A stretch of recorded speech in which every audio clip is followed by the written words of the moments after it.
force of your bond. A power like light itself, unseen for generations. A dyad in the force.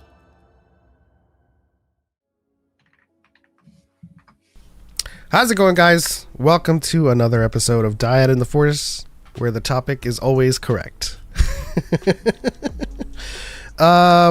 This is episode 251, the first episode of 2026. Happy New Year, everyone. Choco. Woo! Happy New Year! We made it! Let's go. We survived. On to the next one. Onward and upward. The big question is, now that it's the new year, are we finally going to get over this? Never. Hey, you're not stopping me. 2026, 2027, it's golden every day. Are you wearing anything golden? Just my vibe. Oh, yeah. Choco, how's it going? It's going. It is going. You know, had a little tummy ache today, but I'm good. I'm living. No, I'm just I'm happy. I haven't gotten to talk to Darius in a while, and it's been a hot minute. I've been out of the scene for. I don't even open up TikTok these days. You know what I mean? Like, it's sad. But yeah, I'm gonna catch up with all the peoples and the goings on because I love y'all. Yeah, we're joined today by Legend. What do you go by, the Dark Temple? Yes. Lord Dagavir anywhere, but where all the homies and the cronies are is the Dark Temple, visited by Mara Jade, Luke Skywalker, and Kyle Katarn, and so many of the Force sensitives. I'm just glad to be back. It's been like a year and a half, I think, maybe 2 years. I don't know, man. It's been a minute, guys. Yeah, but it was great, seeing you popping up with Jedi Connor and Daddy Sheev. That's super cool. Those awesome goats. Yeah, those are the homies, man. Starlight Pod, let's go. High Republic homies. Yeah, but I mean, they canceled me out. You guys know I'm probably the most down-to-earth Anakin Skywalker fan, which isn't saying much, but they hold me back, so it's pretty good. we'll go into a little tizzy. Another happy landing. Thank you for subscribing, Geeketeers. I forgot I wrote that as the literacy. Yeah, I forgot about that alert. Yeah, if you subscribe to our channel, you've endorsed media literacy. Shout out to VGC. Nemo in the chat says Happy New Year. Shout out to Illy in the chat. Old Republic, purely because we haven't dabbled in it yet, and there's so much that can be done with it without messing with lore or continuity, able to add loads, new characters, etc. That's true. Jedi Connor says, Dagavir cameo, ready up. Ready up. I was about to ask you to give us one. Yo, everybody in the chat, can I get for the first time today, ready up? Wasn't it like a year ago? Wasn't it like, let's fucking go? It's always let's go.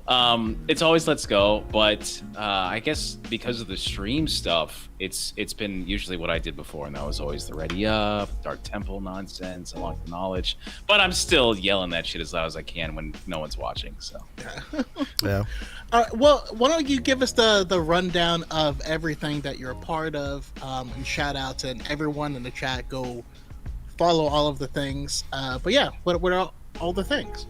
Yeah, just about at Lord Dagavir on anywhere that you can find in this galaxy. I'm probably on there, probably talking about some terrible takes. And yeah, I mean, I'm very passionate. Everybody knows I yell, I scream a lot. I'm pretty excited, but I'm down to earth once you get past the loud voice and the nonsense. So yeah, just check it out. I would love to talk to you, whether you're a new Canon Legends fan, Last Jedi lover or hater.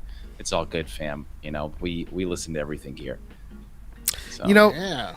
There's nothing wrong with being loud. we know what kind of person is problematic in the fandom. Yes. We often talk about what makes this community great, and it's the fact that we contrary to popular belief, we do dislike things in current Star Wars.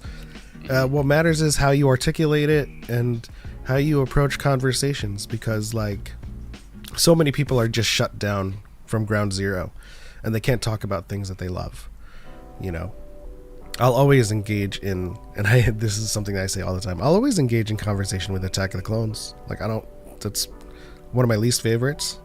The Rise of Skywalker is one of my least favorites, but I'll talk to you about it. Listen, like, what happens in it, man? What do you want to talk about? Like, that's what being a Star Wars fan is. Like, if you have to shut down the conversation at ground zero and be like, no, it's trash.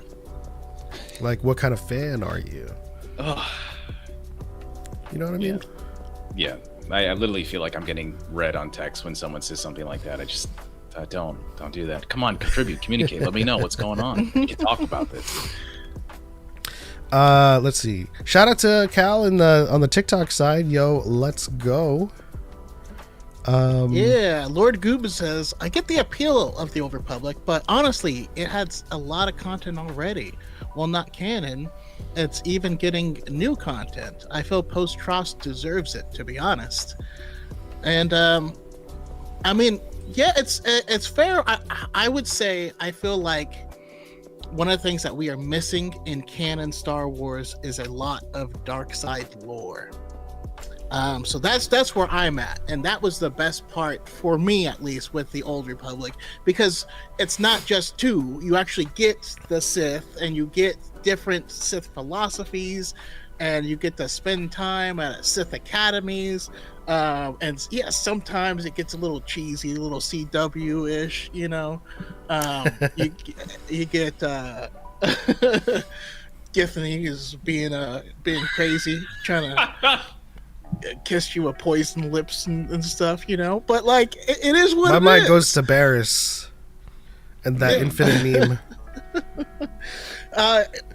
We don't have enough of that in canon, and so but you are right, we do need more post-Trost stuff, but we got Trost in 2019. Like, it hasn't been long enough to be like there's a deficit, you know. I don't know.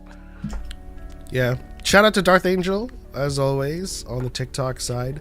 What is your, let me prompt you guys, and I'll prompt the chat too. What is your most obscure story that you think could work as a movie or TV show? And I'll get things started. I smell profit. Well, that's a long message.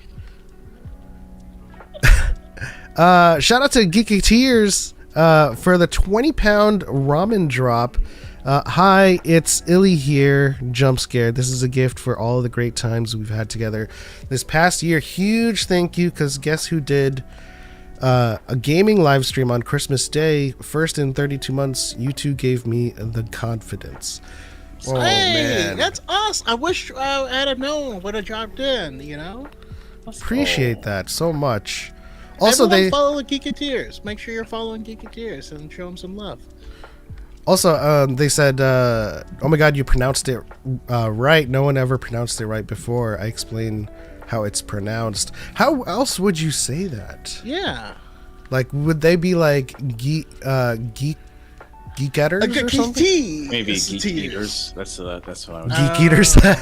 Yeah. Oh, that's weird. I don't like that.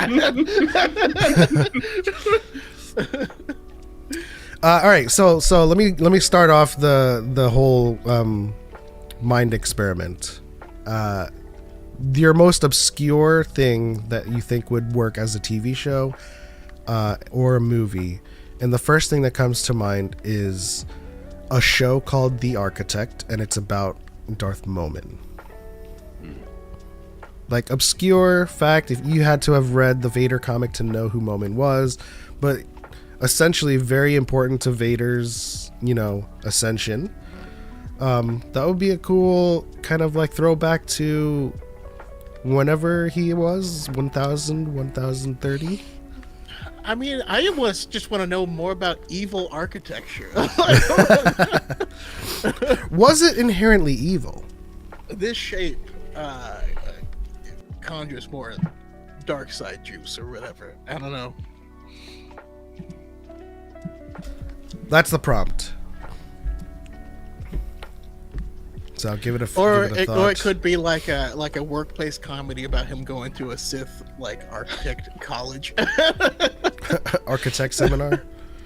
Everyone's looking. or he's at the regular Sith Academy with everyone, but he's just the only architecture major, and everyone else is like domination, subjugation, architect. I'd be into that. Yeah. Also, Geeketeers, your name is Illy. We do have another Illy in here that we No, I think that's their content channel. Oh, okay. I was about to say.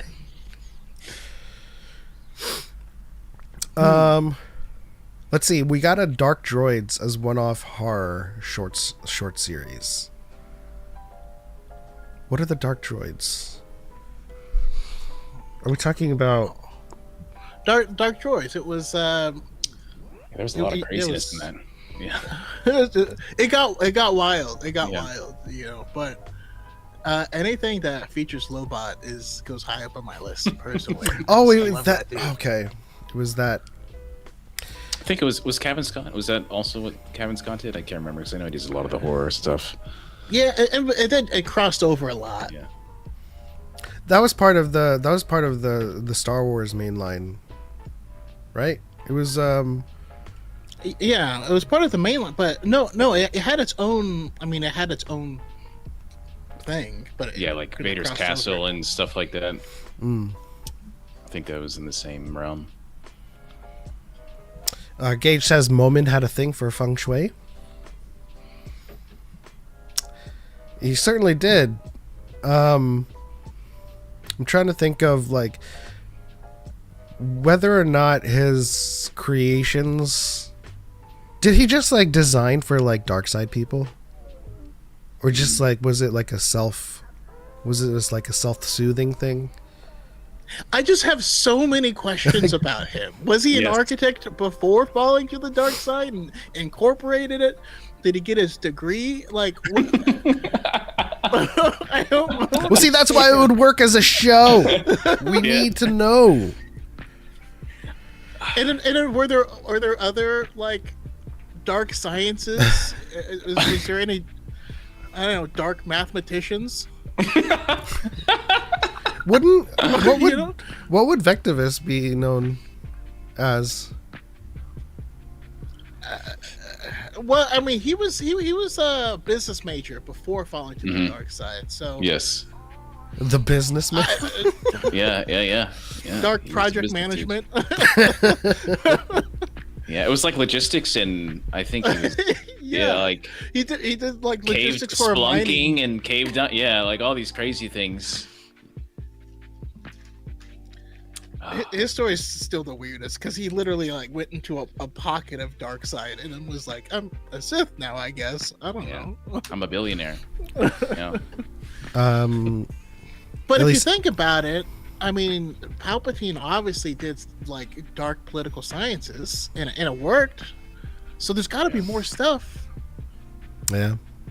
Illy says, seriously, couldn't have done it without the two of you and this community. 32 months break is insane. Y'all give me the inspo and push. I needed to finally get back to it. Let's go. Man, that's what I'm talking about. Let's go. Give us a ready up. Ready up. Proud of you, Illy. Yeah, that's Malik says pyramids. Yes, I love that. I think I think we don't have enough in the new canon. Honestly, we need more pyramids. Annie, just put them everywhere. Put them on Coruscant. Here's a second parter. If you're still thinking about like your obscure kind of show project, when they redo Dawn, would you still like it to be this kind of monolithic Thoyor calling to the Force sensitives, or do we need to kind of throw that away and just be a little bit more nuanced? I very much disliked that book, so I'm not the person to ask. My instinct is throw it away. Yeah, I have a problem with the Jedi Order a lot, actually. But I like the Thoyor. I think the Thoyor are cool. I don't have a problem with it. but I do not like that Dawn of the Jedi book, man. Oh my gosh, dude. I don't know. I love the comics, but even the comics, I'm just like, nah, you know. But I think it's because I just have a huge KOTOR soft spot, and the Rakatan, seeing the Rakatan's really cool. But I don't know, man. I think I think they could use. Oh, what the? Go on, Elma. I didn't hear you. Sorry. Oh, I was gonna say it really escalated quickly. Yeah. Like Yes. we were venturing down deep down like ancient creation origin stuff, and then we did like the Predator, where like the aliens came, was like, hey, here's all the technology, and then the schism happens, and I'm just like, is that like, we could have used like 1,000 years of like kind of like a Dark Ages story, you know? Yeah, and I think the comic does a really good. Well, I mean, it's actually kind of like the Silmarillion, I guess, right? Of like the Dawn of the Jedi, where it's like just the first comic is just telling you all this stuff, and then it gets into the story. I'm just like, oh, okay, yeah, you know. But I still feel like there's this weird part where, yeah, that could be the dawn of the Jedi, that entire area, instead of just giving me a thesaurus about what all this stuff is. A whole It was like 30 page comic, and like 20 pages was like, here's the East Wing, and I'm like, oh, okay. Here's but this temple. Yeah, here's there this. There is a useful kind of tidbit that I always kind of point to when it comes to dark side corruption, is that when they did that thing to go back to balance, when they went to Ashla or Bogan, no one ever returned from Bogan. And so I was like, yeah, because the dark side corrupts absolutely. You can't come back from it. I thought that was a nice little sprinkle. Yeah, it's so funny. I think as we, we talk about certain Force users that don't exist, right? You know, that break certain foundations, and I always have those people bring up, but the Jedi Order, and I was like, yeah, they effed up, and now the Jedi are there. That's the whole point of it, guys. You know, they became addicted. Look what happened to them. They don't exist anymore. You know, but I really hope if they do change it, it takes inspiration, but isn't the same, because I really don't want that to happen again, I guess. Gage says, I'd like to see a Grisk abduction movie, kind of like that canceled Yu Zhang Vong Clone Wars episode. Interesting. The Grisk. I'm still having trouble nailing down, exactly what I want, but I mean, I already kind of mentioned it, thinking about Darth Bane, but like, give me a shonen anime of someone going to the dark side school. You know what I mean? And like they're competing against others. Like, they have to have their own Chunin exam type thing, and like it always goes wrong, and you have to fight and all this stuff. And I think that'd be really cool. That'd be cool. That'd be actually pretty sick. I like, what's that, like assassination classroom or something, but it's just Korriban and the Sith Academy. I'm trying to think of the one that it makes me think of, the one where he's a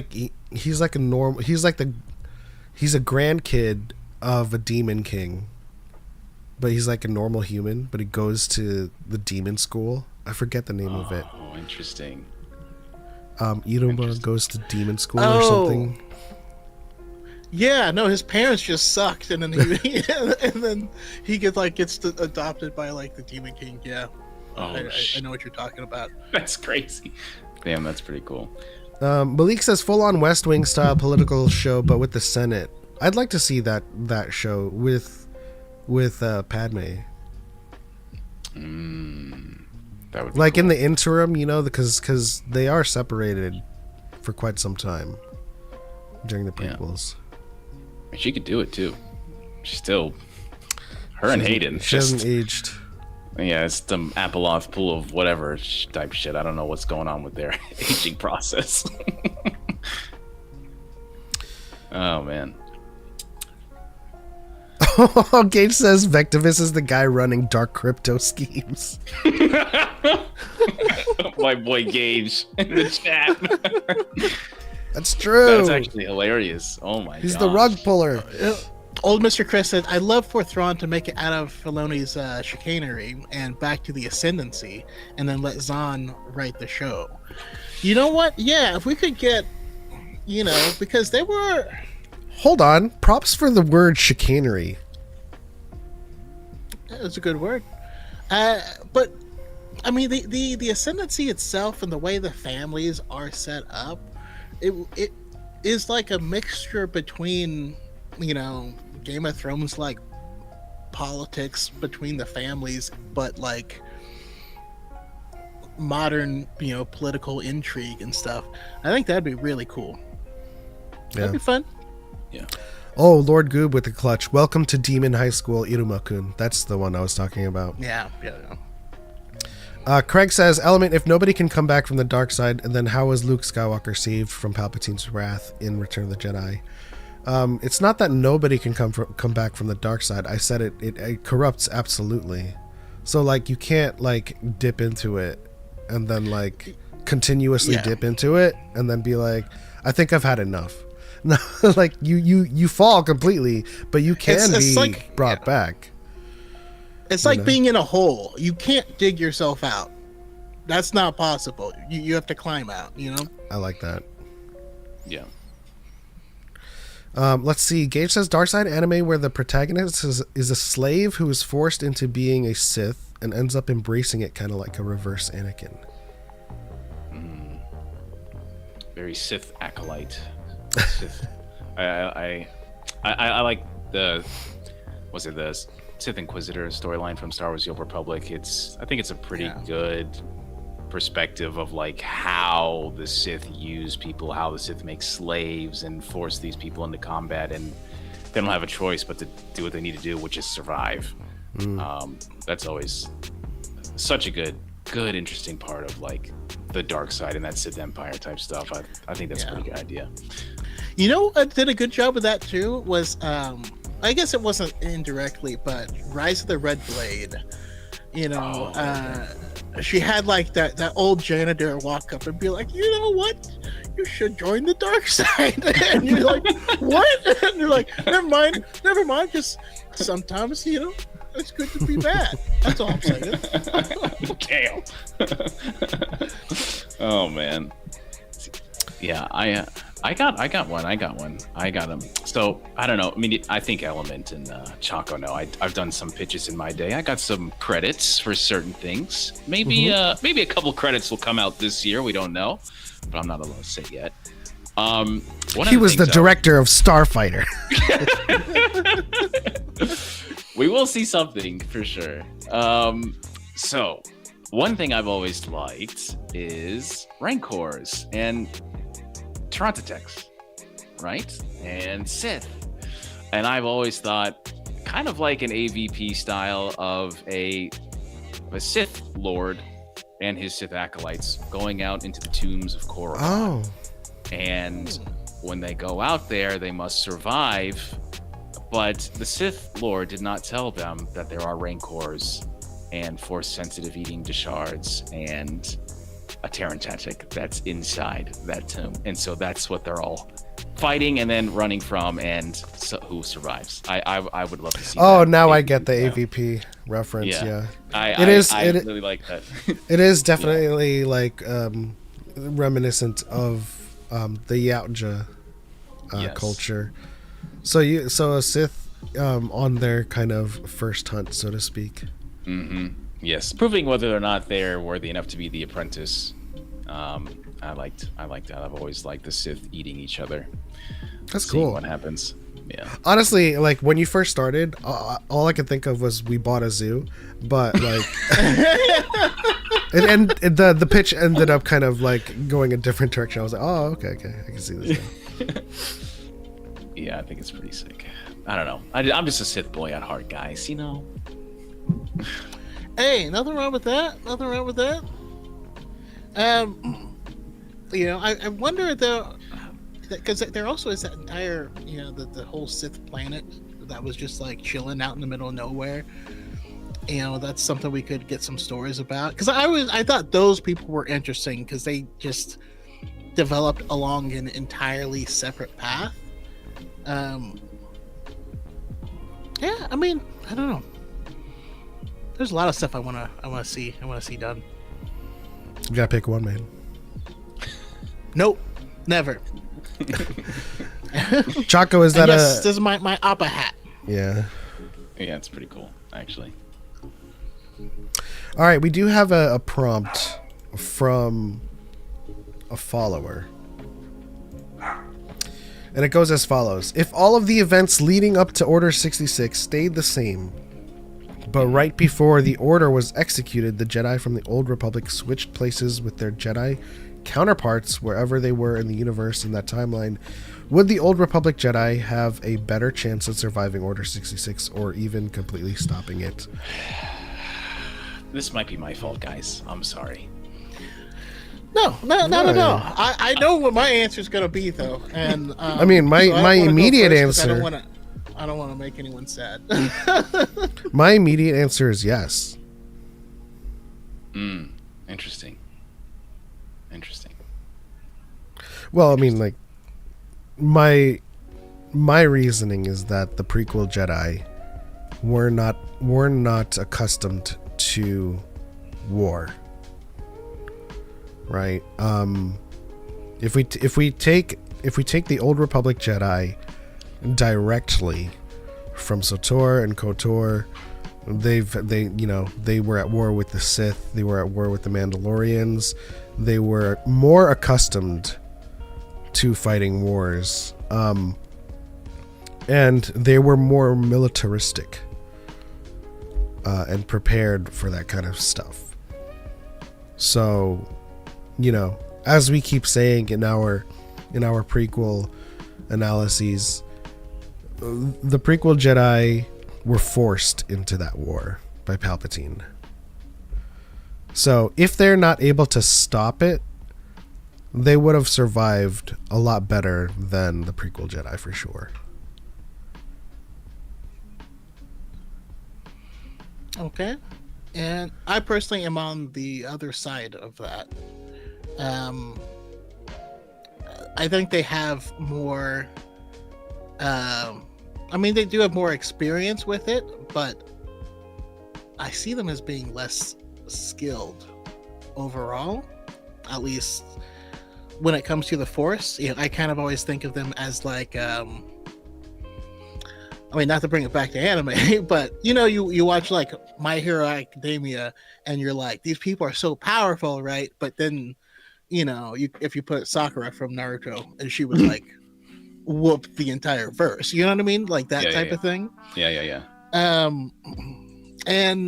But the way that they were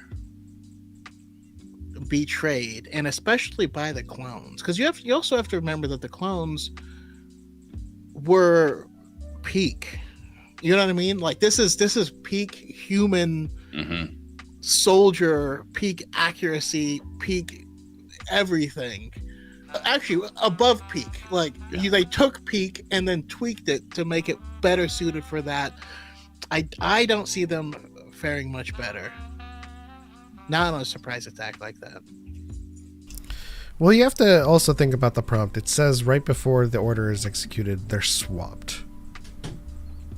So these Jedi do not have, if they're swapped right beforehand, these Jedi do not have a pre-existing rapport with the clones. In that case, I was just thinking of them switching places, but if it was like literally like swapped and you're like, where am I? Who are any of these people? then I would give them the edge, because they wouldn't trust any of the clones because they wouldn't know anything of what's happening. But like, yeah. I also think that if we're to think about like them being swapped out even before Order 66, I think that the Old Republic Jedi would have been able to snuff out Sidious. Really? Yeah. Interesting. I think they would have had a better chance. I don't see them succeed. Because remember, we're talking about the swap, right? And a lot of the prequel Jedi fell victim to hubris and complacency. So if the Old Republic Jedi like were to be swapped in, and they were put in this scenario without any prior rapport with anyone, I think that Sidious would look super sus. And then you take if they're swapping places, you take Anakin out of the picture. So like, you know. So here's my take, okay? And you guys know I'm the Old Republic boy over here, okay? So a couple of weeks ago, I had this same question, and it was about the High Republic Jedi taking the same place. And now I had the Old Republic question, which I was basically making a video on today. And I've been doing that with the polls and everything. So people have been talking about it, you know, and it ended up on Reddit too. But here's my take about these Old Republic Jedi. And I'm just talking about the average Old Republic Jedi. Okay, we're excluding Revan and Satele. No, I'm talking about Satele. Satel's my... Yeah, I know you're talking about Satele. You don't gotta let me know. I know. Satele would appear alongside Mar. We wouldn't have to worry about it. Satele and Darth Mar would appear and be like, this is stupid. Battle meditation would go out. Mar would destroy Dooku. Yes. I think so. But I think the average Old Republic Jedi is a scrub. I think they are below average. Okay, I think that the Sith numbered in the thousands, that the Jedi are literally recruiting anybody that can lift a rock because they need Jedi. There isn't enough time in this era to sit there and train and refine and do what the prequel trilogy Jedi do. I mean, that's evidenced by Sator. Well, yes, exactly. But most of these people that are asking these questions did not play that game. They did not read those books, you know, so they don't understand it to that level as much as someone that has wasted their life on it, like me, you know. So I think that when I see all that and I understand that, yes, I think that there is an advantage, and that is the Mandalorian Wars, which is one of the most violent wars in the entire history of the galaxy. Those will do very well in the Clone Wars. But I think outside of like Revan and Satele and all these other characters who are like, you know, probably like the most special in the Old Republic, I don't think there's anyone close to them, and no one's really in their stratosphere. But these Old Republic Jedi do not have experience in a Sith Lord at the size of Sidious, who's manipulating everything politically. And the only ones that do is someone like Revan, is someone like Satele, you know. I genuinely do not think that the Old Republic Jedi, on a base-to-base on average, would fare well against Order 66 and Darth Sidious manipulation. I think it would be too much. And I also question whether or not they could handle being connected to the Force as Order 66 happens, and what would happen to them, and how they would feel that, and how it would challenge them. I mean, I would push back with their experience with Vitiate. But who is experienced Vitiate outside the top heroes, outside of the Outlander, outside of the hero of Tython? But I think in the spirit of the prompt, we're not putting Coleman Trebors all over the place. But that's what most of the Old Republic Jedi are, outside of the ones that are in the game. But when we talk about prequel Jedi, we're not talking about the Coleman Trebors. We're talking about Mace Windu, Yoda, and Obi-Wan. Well, because he was already dead. But, I know. But I'm saying in the spirit of the prompt of swapping out Jedi, we're not just being like, okay, let's remove all of the heavy hitters and just put in, you know, scrubs all over the place. You know, we have to have those heavy hitters.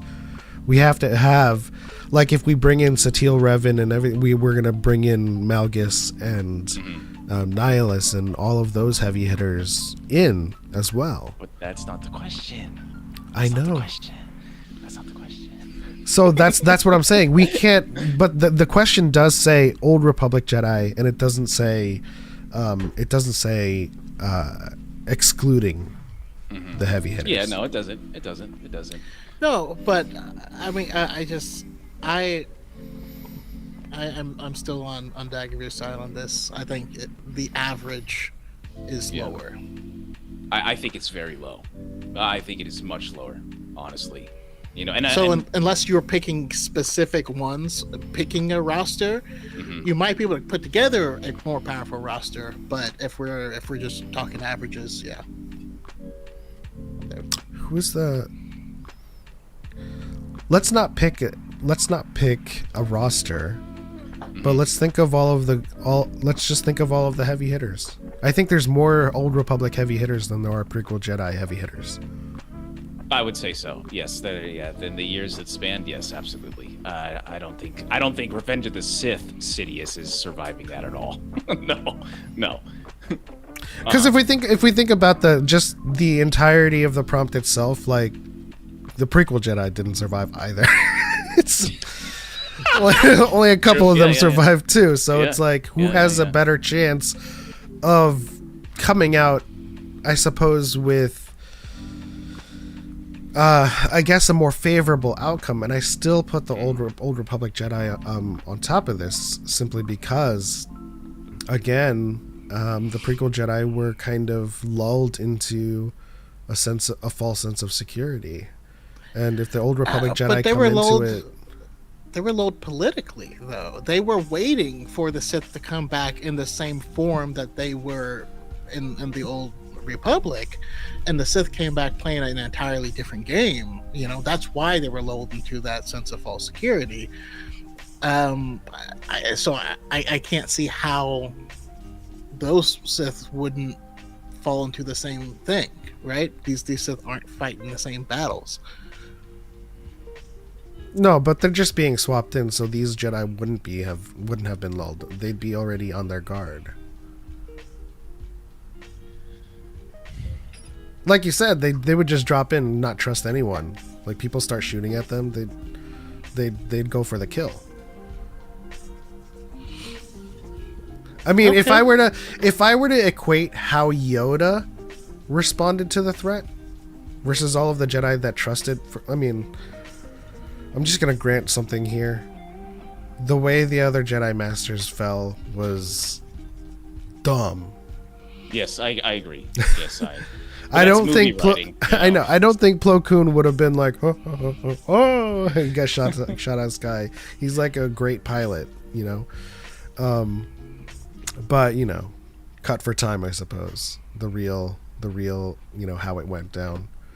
But I imagine a lot of the council, a lot of the masters of the Old Republic would respond like Yoda. They would sense a threat, and they would go for the kill instantly.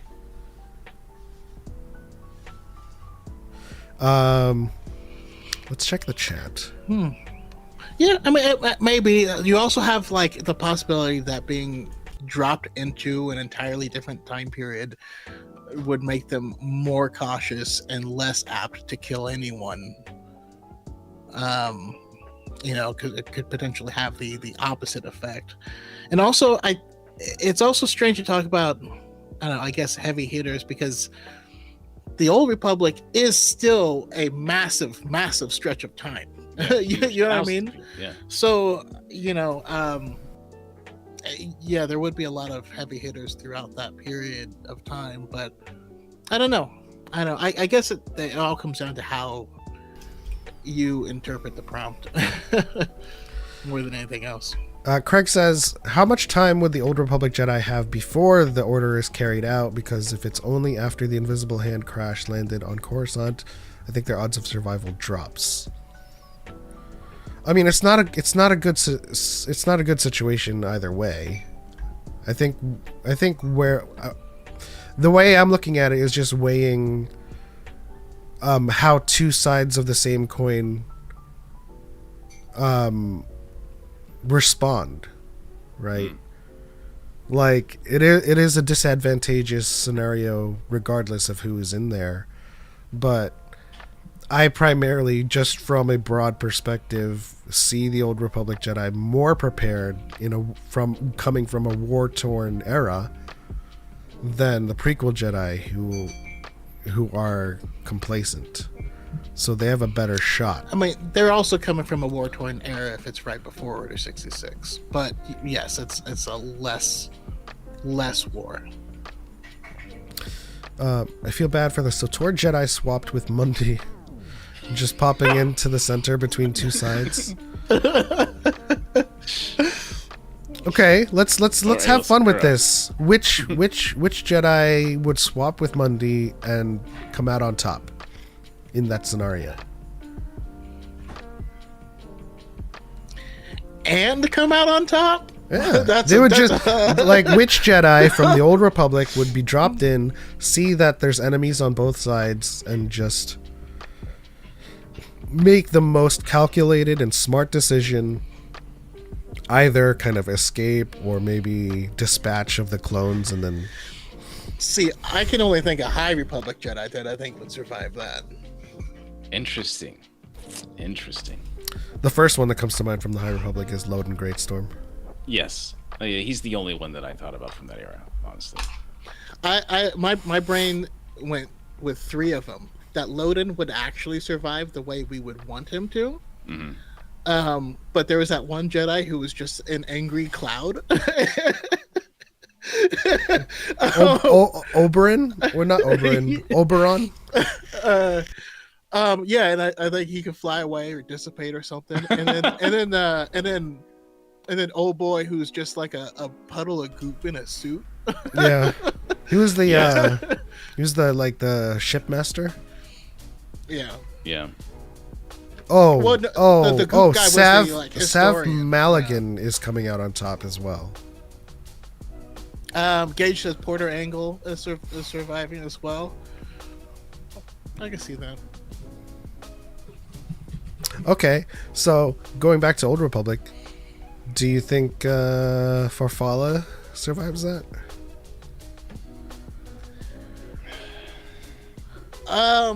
Or do you think the Lord Hoth survives? I would lean more towards General Hoth surviving it, because Really? he's always like, he's already grizzled and like broken down and like, I don't trust anything or anyone, not even myself anymore. It's just my lightsaber. He died to the thought bomb, yeah. Yeah. But he knew he was gonna die to the thought bomb. You know, he went out like, we gotta He's hold little- him here. Just a little whack, dude. Oh man. Yeah. Well, actually, do you classify the Battle of Rusan as the Old Republic? I never really saw it as the Old Republic, since it's Sure, it's 300 years prior. Wait. No, it's I mean, it classifies it as the Old Republic. interesting. Okay. Yeah. Well, I see, always that's- just saw it as that's- a Road 2, so I just thought that was it. You know, pre-High Republic, basically. that's why I don't know who's heavy hitters and who's not, because I don't know. It's in my mind, it's a large group. Oh, Gage has something interesting. Gage says, I'd say swap the Jedi out with their respective parts. So Yoda gets replaced by Satele. So that's an interesting thought experiment as well. Okay, so obviously he said Yoda and Satele because Grandmasters, but who is Mace Windu? Who are the counterparts for the heavy hitters in the prequel Jedi? So let's start with Mace Windu. Interesting.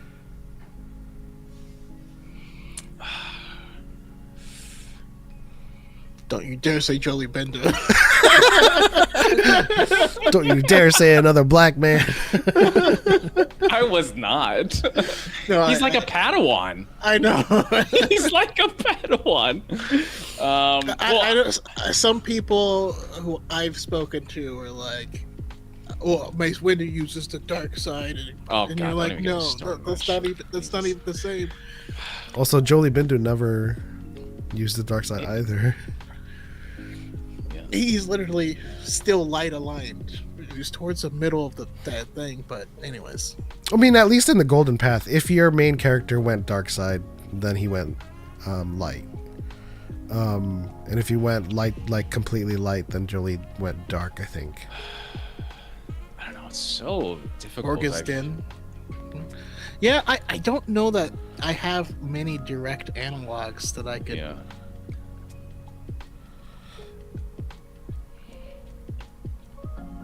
Because I feel like with Mace, you also have to bring in 3 others, and It's interesting because there are a lot of heavy hitters, but because their But they're opponents, mostly standalone stories. Yeah, exactly. They're not in the same era, which is exactly why I thought that was another disadvantage. Because Clone Wars, of course, is fleshed out because of the movies and everything else, but we have thousands of years, guys. We're talking about Odan, Nomi, Sunrider, Keldromos, like so on and so. That's just one specific era. We're not even talking about KOTOR 1, KOTOR 2 yet, and then Star Wars: The Old Republic with Satele and Hero of Tython. I just like, there's so many, and they are jumping Sidious. I was thinking Ven Zalo as well, Gage. Oh yes, that was really good. But like this is the thing about thinking about heavy hitters in the Old Republic is that they equally had a heavy hitter opponent in the Sith.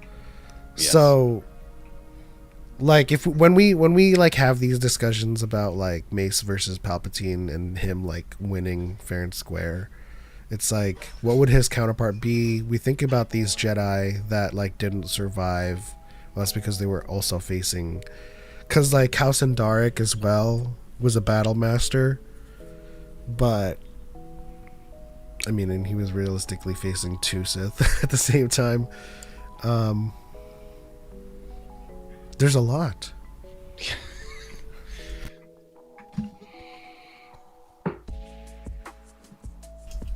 Yeah, I mean, Yeah, Gage is on the same page. yeah, that's my boy Gage. Let's go, Gage. Revan.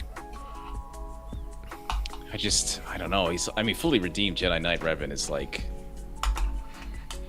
he beats Malak in the Star Forge, just amplifying Malik's power. So he's up there.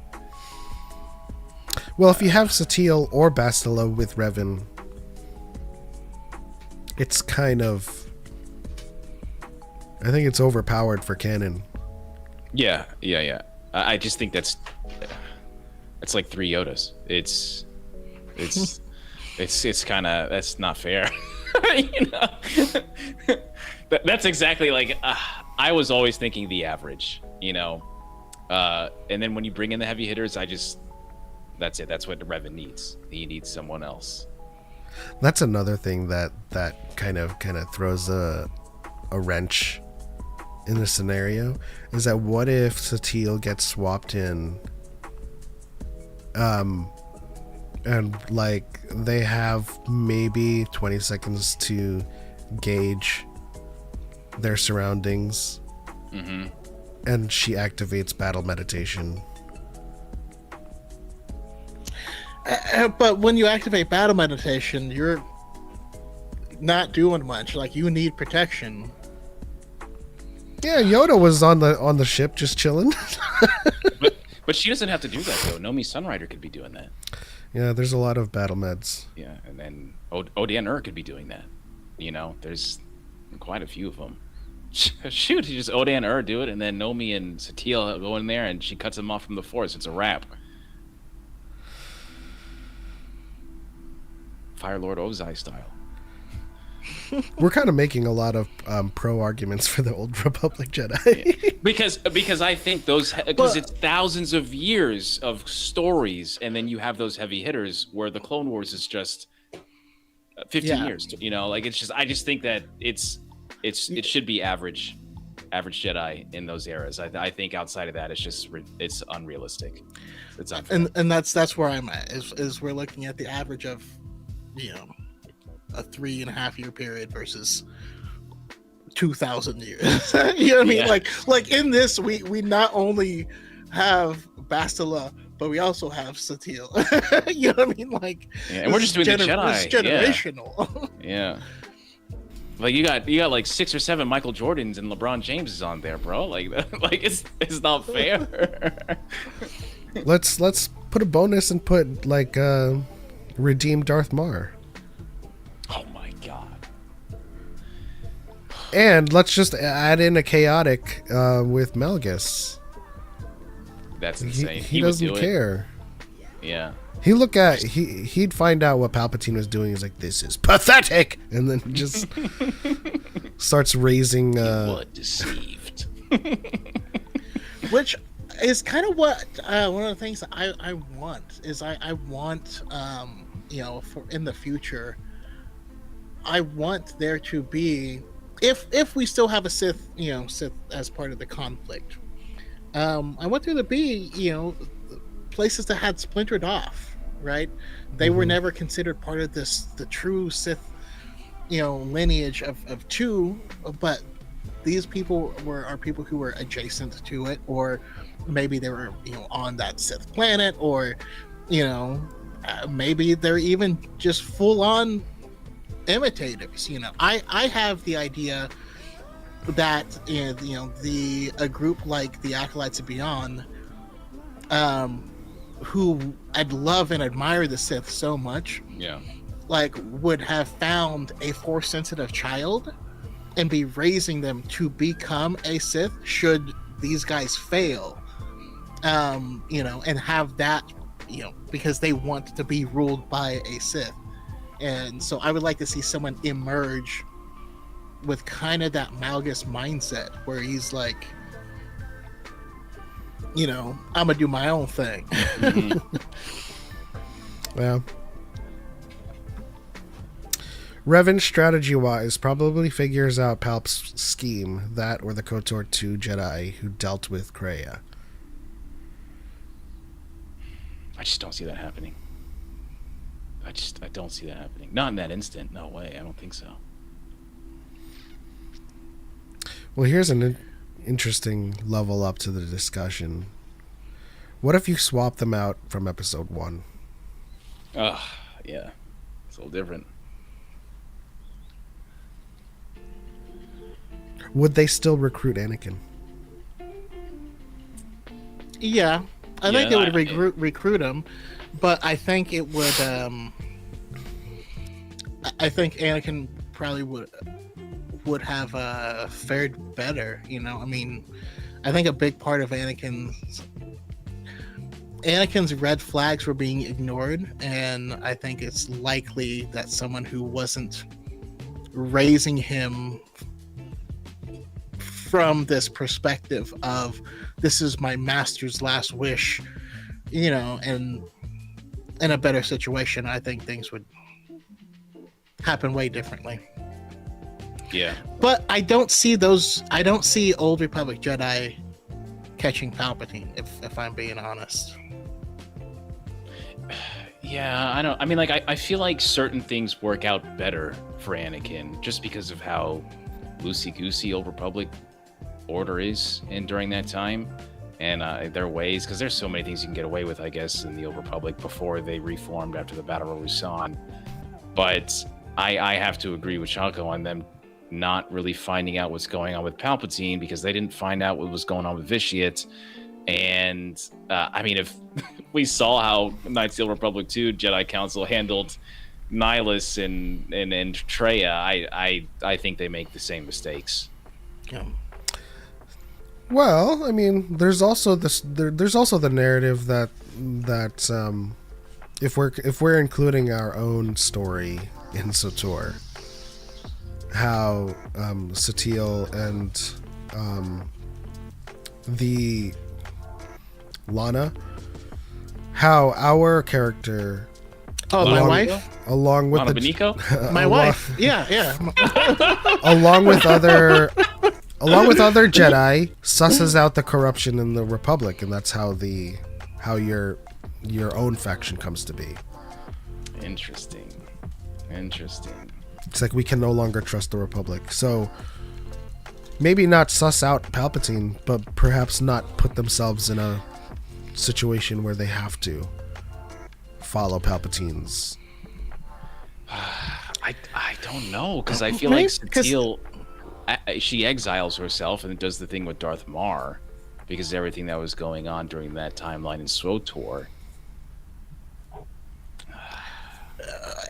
And also that decision only came after like how many decades of war? Yeah, that's like what that I'm was saying. It was a very, very long. Like they just never stopped fighting for like 300 years or something 300 like years. that. I think it was around that time. Same time that Revan was being tortured, I think. Yeah. I'm just at bat for my favorite era. But I do think that this could be me being completely wrong, and that's fine. I'm used to that. I think that if Satele is on that High Council, it makes all the difference in the world compared to Knights of the Republic 1, Knights of the Republic 2 High Council, in my opinion. You know, I think Odan is a very big piece to this too, because everything that he went through, and then what he was teaching Naomi Sunrider, I think he's also a pretty important piece. I just don't have a lot of faith in KOTOR 1, KOTOR 2 Jedi High Council, and I think Satele is one of the best top two. You know, but that's just me. Now you're speaking my language. Can we get Jaisa in episode 1? Exposes Palpatine immediately. Do you think Emmerich Kafter susses out Palpatine?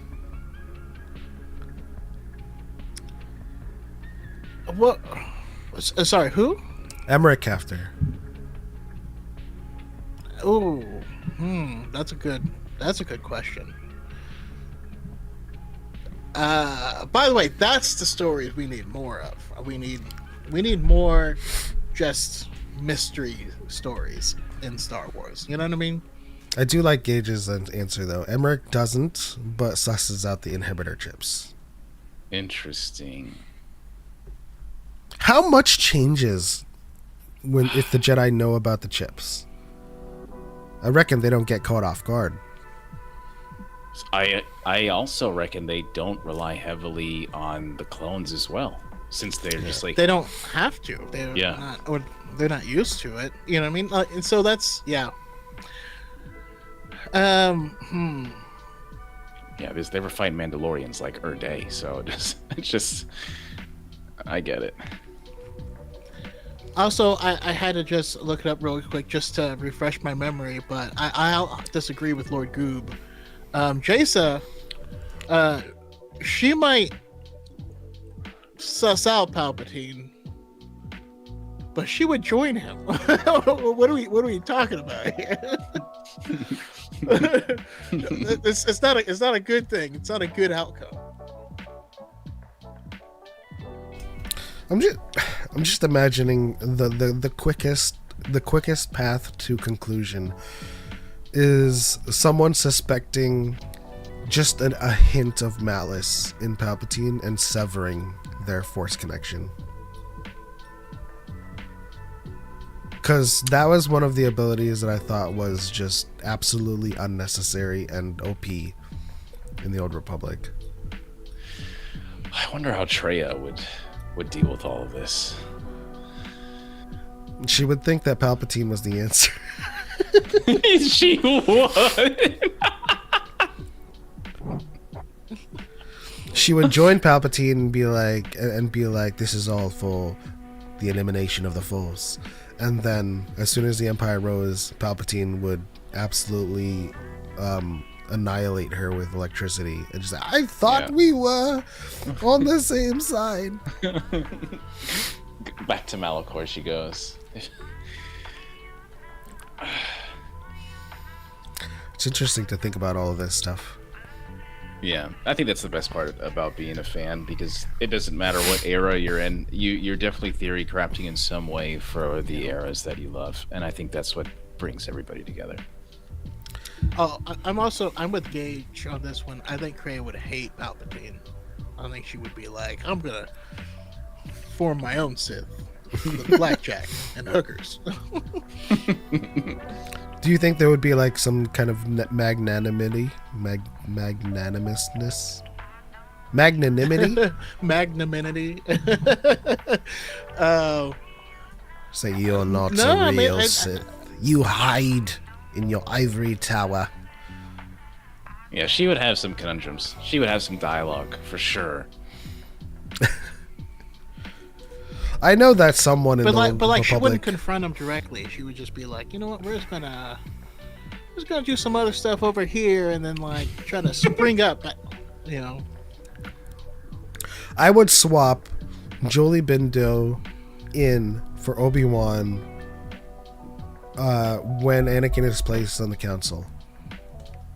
and Anakin would be like, "You want me to spy on the Chancellor?" And then Jolie Binder was like, "Did he not just ask you to spy on us? Hello? We're your family. like He's your actual dialogue. friend." Oh man. I always hate that people forget that literally Palpatine was like, "I want you to spy on the Jedi for me," and he's like, "Okay," and they're like, "How could they ask him to do that to his friend?" And you're like, "But then, Yeah. did he?" Okay. But then you'd have. an OnlyFans charge, sir. Oh wow. Okay. Shout out to Cal for being a member for 53 months. Deploy the likes, DYAD crew. Exactly. Let's If you're go. here right now, hit that thumbs up. Let's go. I mean, the only difference was Palpatine was a bit more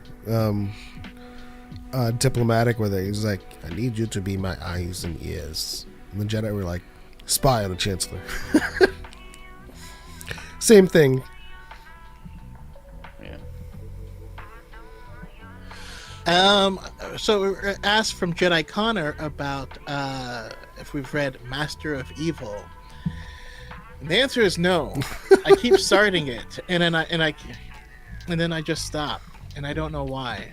I think I have a mental block in place for stuff, and I've just been taking a break from it and reading some other genres.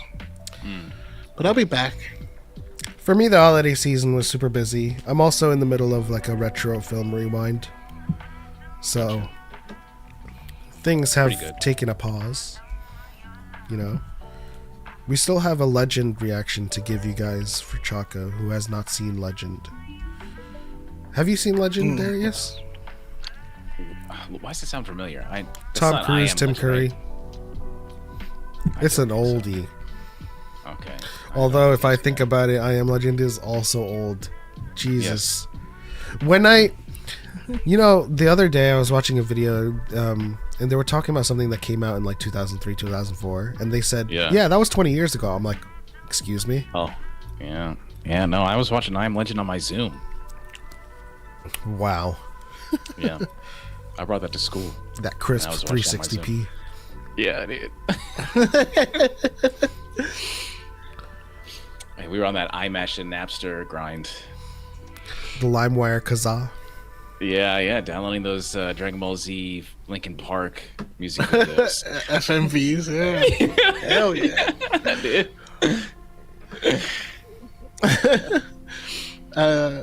Let's see here.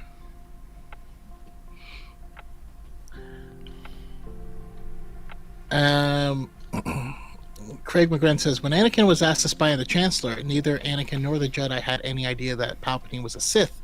So spying is a dishonest act that kind of goes against the Jedi Code. No, spying does not go against the Jedi Code. The Jedi spy all of the time. That's like most of what they do. Like they infiltrate organizations and report back like all of the time. That's Also, their main job. Also, they were aware that a Sith was in their midst, so they were trying to spy to find, suss things out. Isn't that what Tim Curry is, the big evil devil dude? Yes.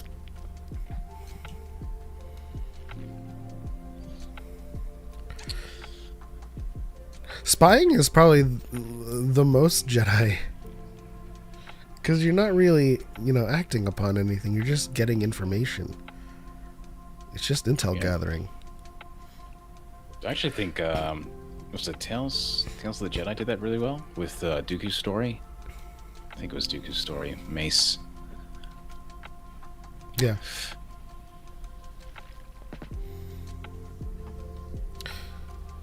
But the council knew that Dooku was a Sith. At this point, Dooku was dead. He died in the beginning of Revenge of the Sith. Yes. Oh, that movie. Jesus, man. But That Dooku movie had is also, hard to watch.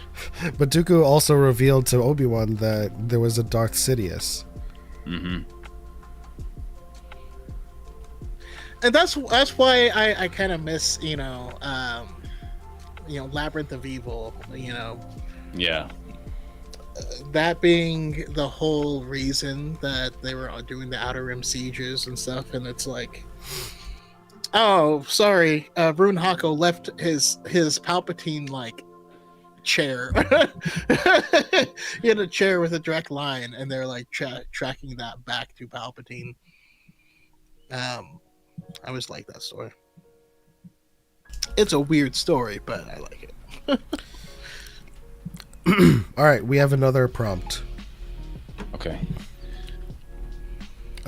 Take the Mind Flayer from Stranger Things and give it Force sensitivity. How strong would it be? Could Jedi defeat it? I mean, Interesting. everybody knows my answer, so I'm just going to withhold it until we've discussed it enough. There was a Mind Flayer in Stranger Things. Yeah. Sorry, I'm not up on it. But from what I know about Mind Flayers, I would say no. They are kind of powerful and kind of broken. But it just depends on how well they roll. And it depends on the Jedi. But we have a lot of evidence to the fact that the Jedi would defeat it. Yeah. They've dealt with those things before. The Drengir is pretty close to a Mind Flayer. And they had to figure out what was the thing? Not the mother, but the master brain or the master root or something that they had to defeat the Drengir. The progenitor? The great progenitor? Yeah, the Or great is this progenitor. Okay. And we do have Mind Flayers in Star Wars. They're called Suma Verminoth. I was picturing a Sumo Verminoth, and I was like, I don't see like a single Jedi faring well. But you mean the Jedi as a whole? I mean, yeah, they could definitely. Yeah, I think so. Yeah, Vader did it. As a whole, yes. Sidious did it. Yeah. Vader be built different though. If Vader can tame a Suma Verminoth and Palpatine can hold an entire one stasis, Yoda can do it. Yeah. So if we're talking, see, it always comes down to heavy hitters. If one Jedi could do it, it would be Yoda. It would be Luke. It would be Anakin. It would probably be Mace would probably be able to do it too. But your I Coleman think quite a Trevor's, few of them would be. No. they'd buckle in fear and assume fetal position. I thought that was going to be a lot more of a discussion, but no, I was like, I'm on board with that, but again, that goes to when someone says the Jedi, I'm not thinking of Yoda. Like, if you have to say Yoda for me to picture Yoda being, I don't think of him as a representation for the Jedi. yeah. But that's the truth of a lot of these thought experiments, is that you have some of the most powerful Jedi in this discussion. If you remove these heavy hitters from any era, I don't think anybody survives. Because if you think about like the thousands and thousands of Sith outside of Malgus, Vindican and Andrus, who was the one that led the sacking of Coruscant? Angral? I think it was Angral. If you remove any of the Sith Lord or any of the Dark Council, those Sith are the same as the average Jedi, because they all start out, you land on Tython, you're like, oh, you're strong in the Force, let's start your training. 5 days later, you're a Jedi Master. The same thing with the Sith. You're an initiate, you're on, what is it, you're not on Korriban, do you start on Korriban? Yes, in SWTOR. Yeah, and Yeah, then you yeah, go yeah, into yeah. like a crypt, and then you become an initiate, or not initiate, a Sith spawn. I forget. It's something though, I thought it was an acolyte, but I mean, initiates are. or an acolyte. Yeah. Yeah. Some of those Sith will be getting killed by Republic troopers. They're buns. Like, I mean, yeah. Yeah, they're I remember not much. first playing KOTOR and encountering my first Dark Jedi, and I'm like, oh crap, these are Jedi, and then like you kill them. I'm like, oh okay. Yeah. They definitely hit me with the Knights of Ren type power level, in my opinion. Like they're just like they're there. That's a good way to look at it. Yeah. His name is Jacob Decio. Whose name?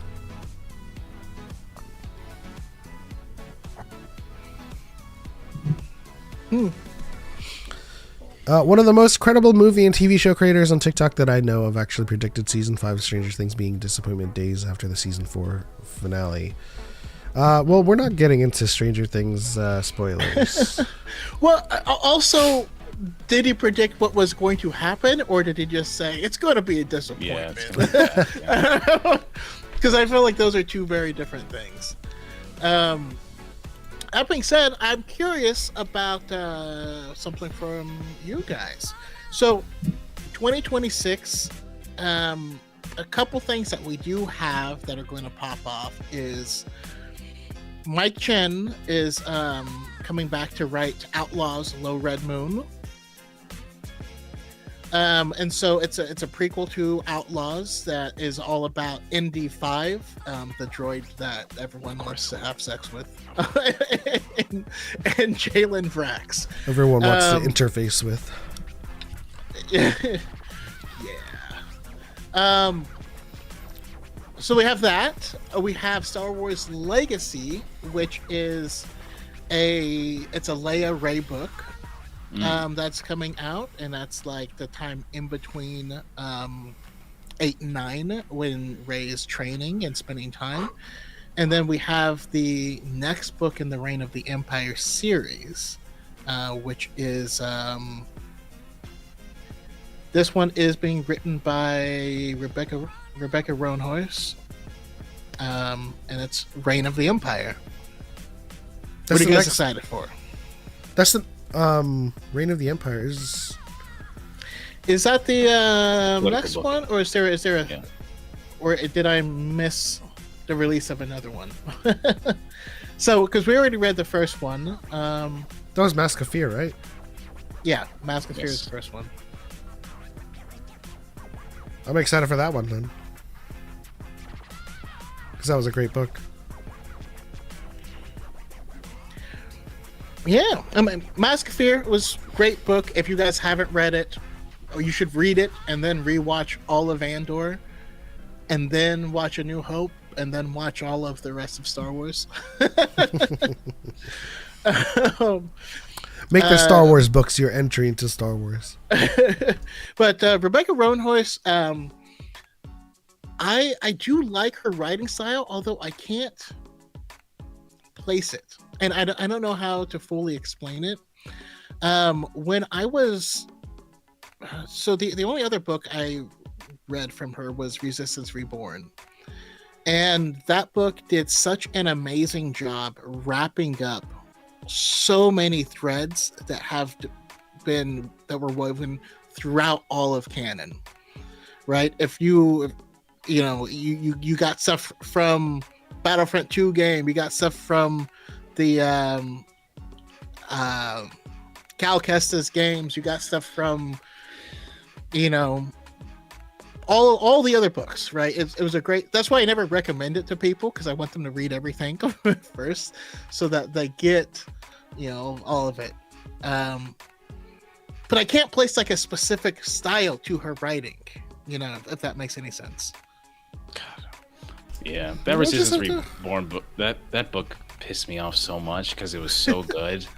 And it was the Infinity War of the sequel trilogy, and It really was. I loved it so much. And there was so much happening in that book too. Like Rey lost her powers and all these other. I was like, and then it ended, and then the Rise of Skywalker. So Poe had to deal with like a lot of people died, and I feel responsible, and he had to like stand up to that, you know. And Finn was there to give him hugs and help stand him up, you know. Yeah. It was a really good book. I really enjoyed it. Yeah. I lost my crap though when that one character made a reappearance. Oh man. Woo! You know who I'm talking about? Probably. Okay. Yeah, because that book had so much in it. But yes, I think I even was reading it out loud, and I did my reaction, and one of the writers from Battlefront 2 was like really hyped about it. He's like, "Yeah, you guys got to read this shit." I was like, "Oh, okay, yeah, let's go." I think that was back in like 2019. I can't remember. Yeah, no, it was a very specific reprisal from the Leia Bloodline book that I lost my crap over. Yeah. That's pretty sick. Was it? Was it Greer? No. No, it wasn't. Never mind. What was it? It was. We got a reuniting. I guess it's been like 6 years, so it's fine. Ransom came back. Oh, and we got to have him reunite with Leia, and it was just beautiful. I forgot that guy was in the book.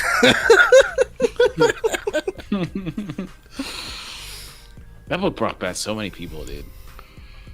Like Glup Shitos and everything, man. It was so good. Although, but it makes sense because they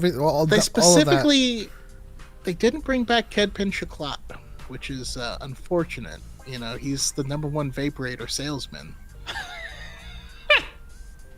I'm sure there's a comic line coming out soon. I know he was the front runner in the Battle of Exegol. I know he was there. Just across the hall, Vape Express. I don't know, man. I think 2026 might be a pretty good year, y'all. I think it might be, if certain projects hit correctly, as I hope they will, it might be one of the best years for Star Wars.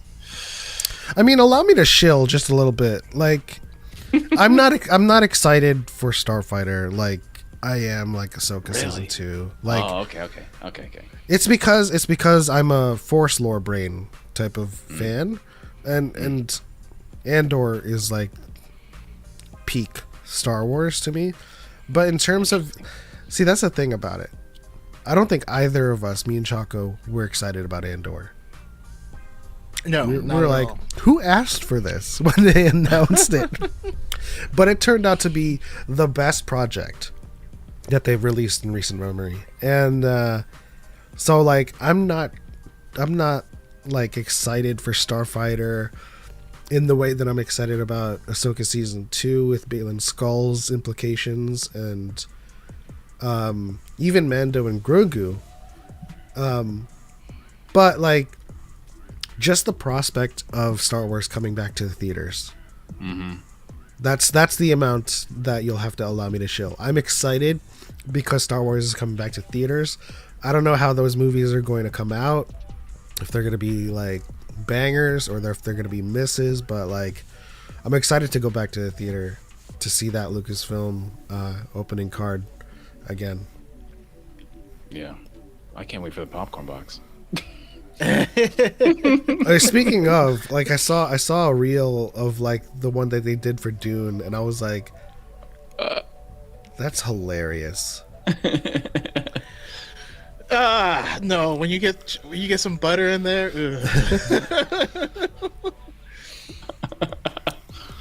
No, I'm excited, man. I'm also excited for the video games. Bro, we got 2 video games probably coming out this year.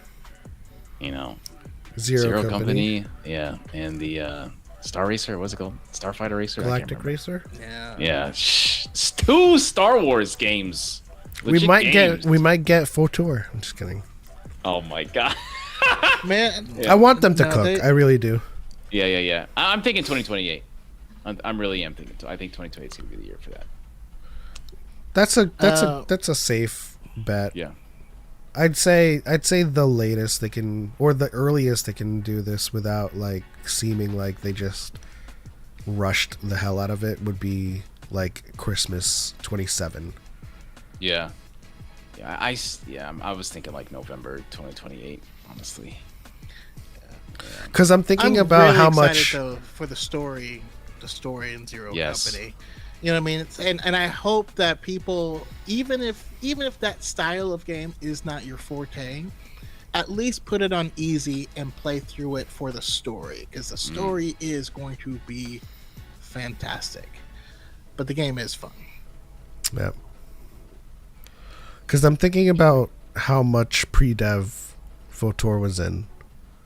Because they definitely had a cinematics team working on just that.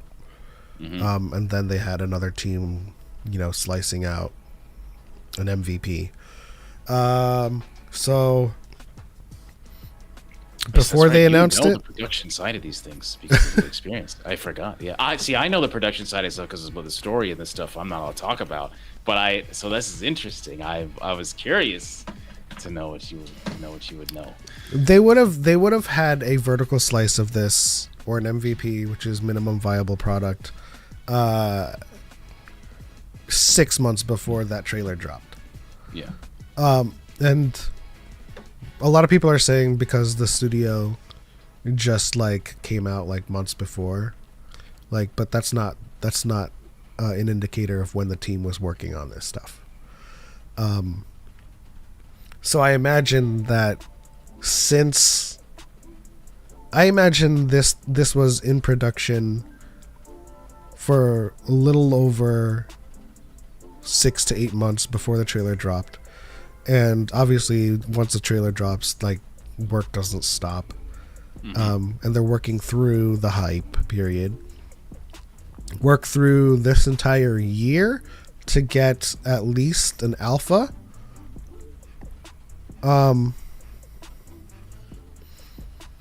No, you're right. 2028 makes more sense.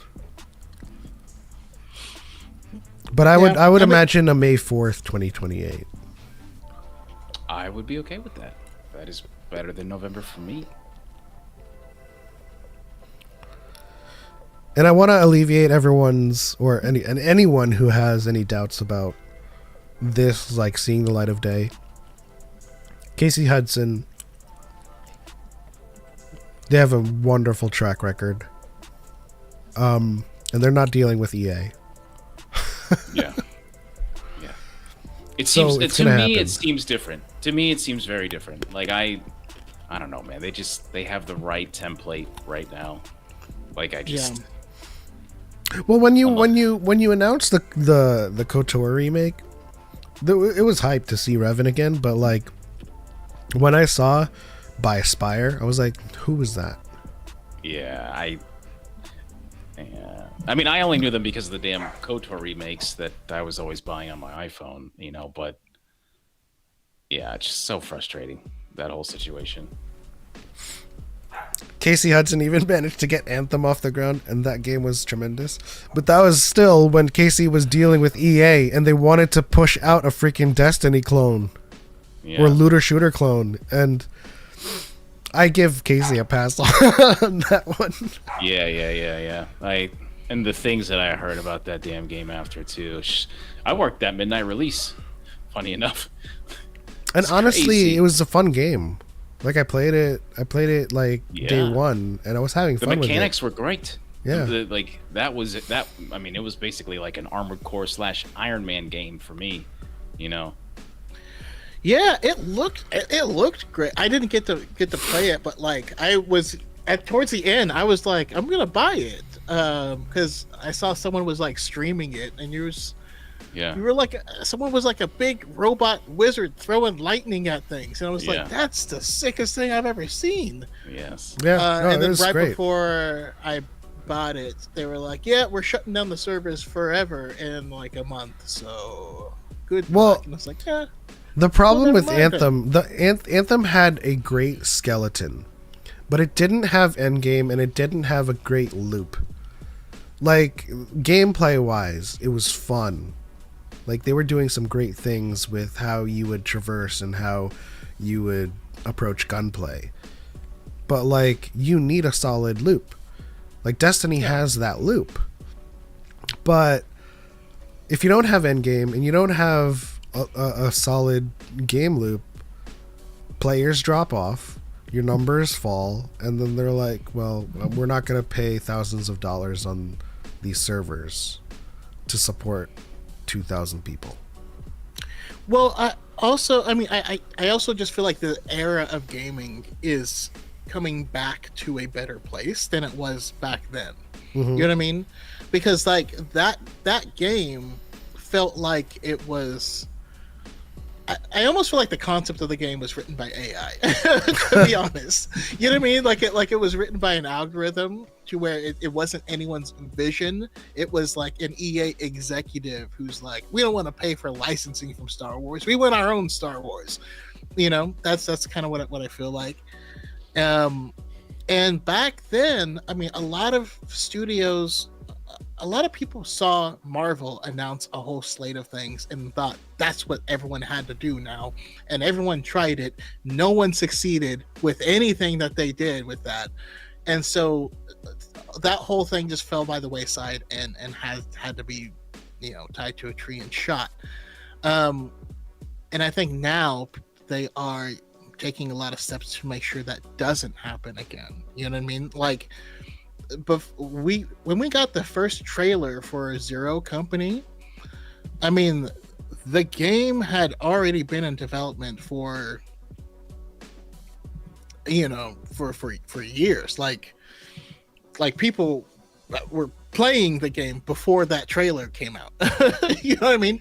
So like, I have faith that is a new mindset that they're going to have going forward.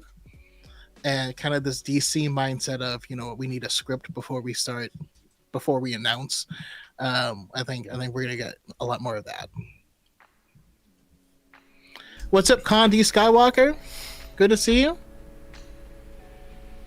What up, Con?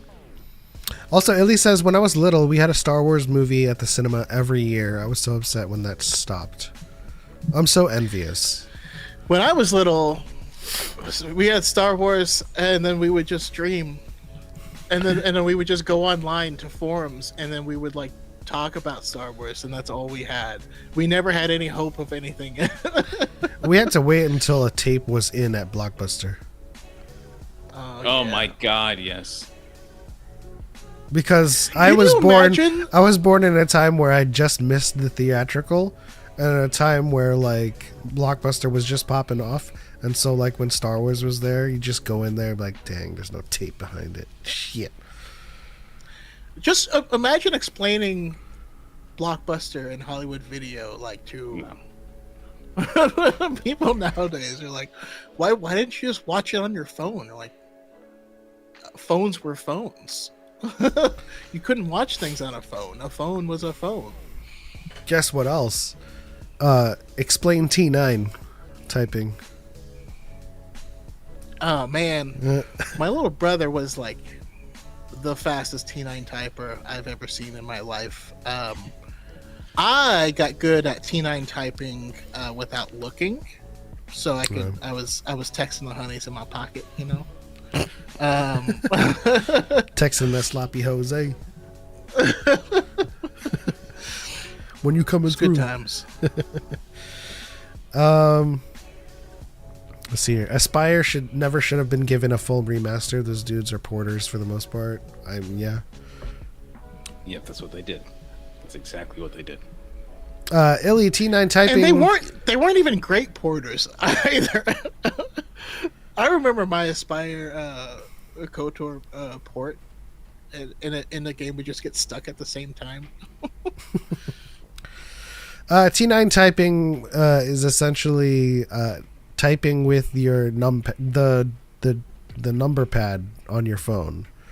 So each number had 3 letters on it, and you would, like, let's say you wanted to type C in your text, you would hit 222 or 2 3 times.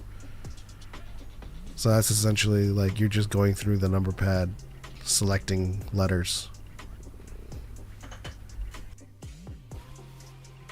And I did play Defiance. The story never gripped me.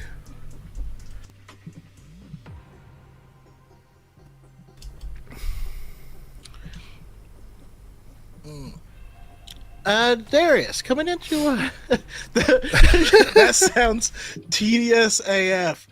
True. True.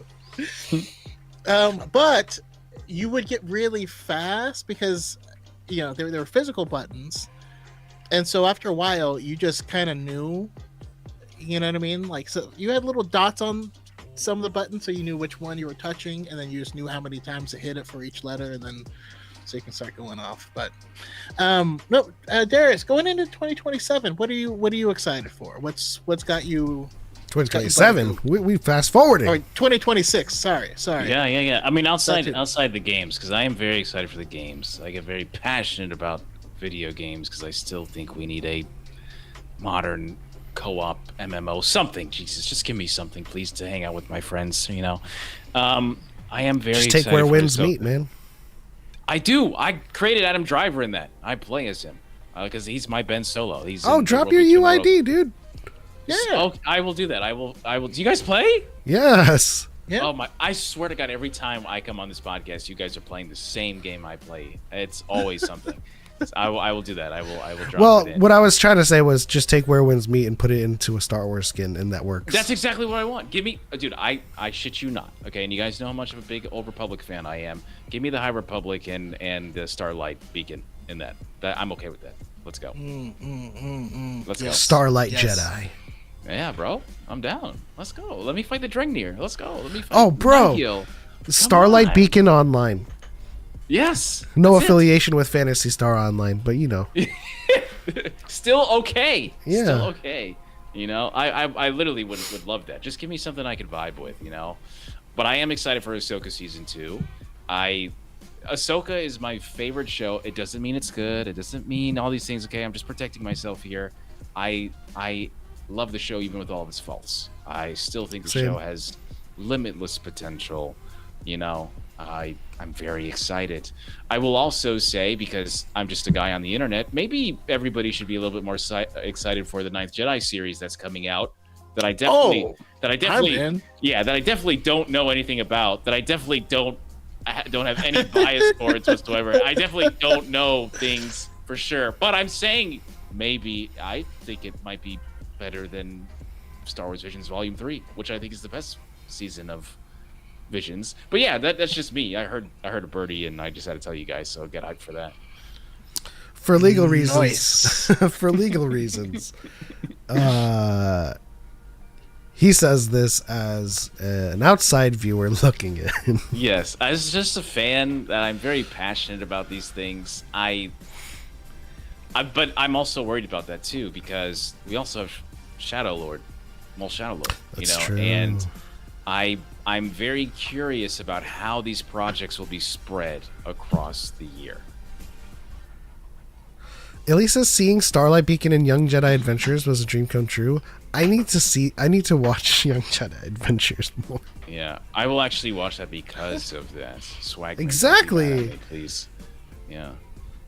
I've always wanted to see it in like live action, or at least like in animation. Like that's a cool little like.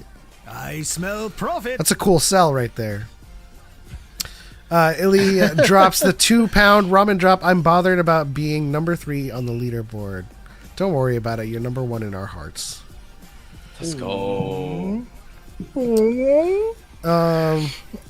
Also, hopefully, I want. Okay, here's my what is it called? New Year's resolution or hopes and dreams for the new year. I hope we're able to normalize liking things because you like them, and it's okay if the thing you like is not the best or it's not perfect.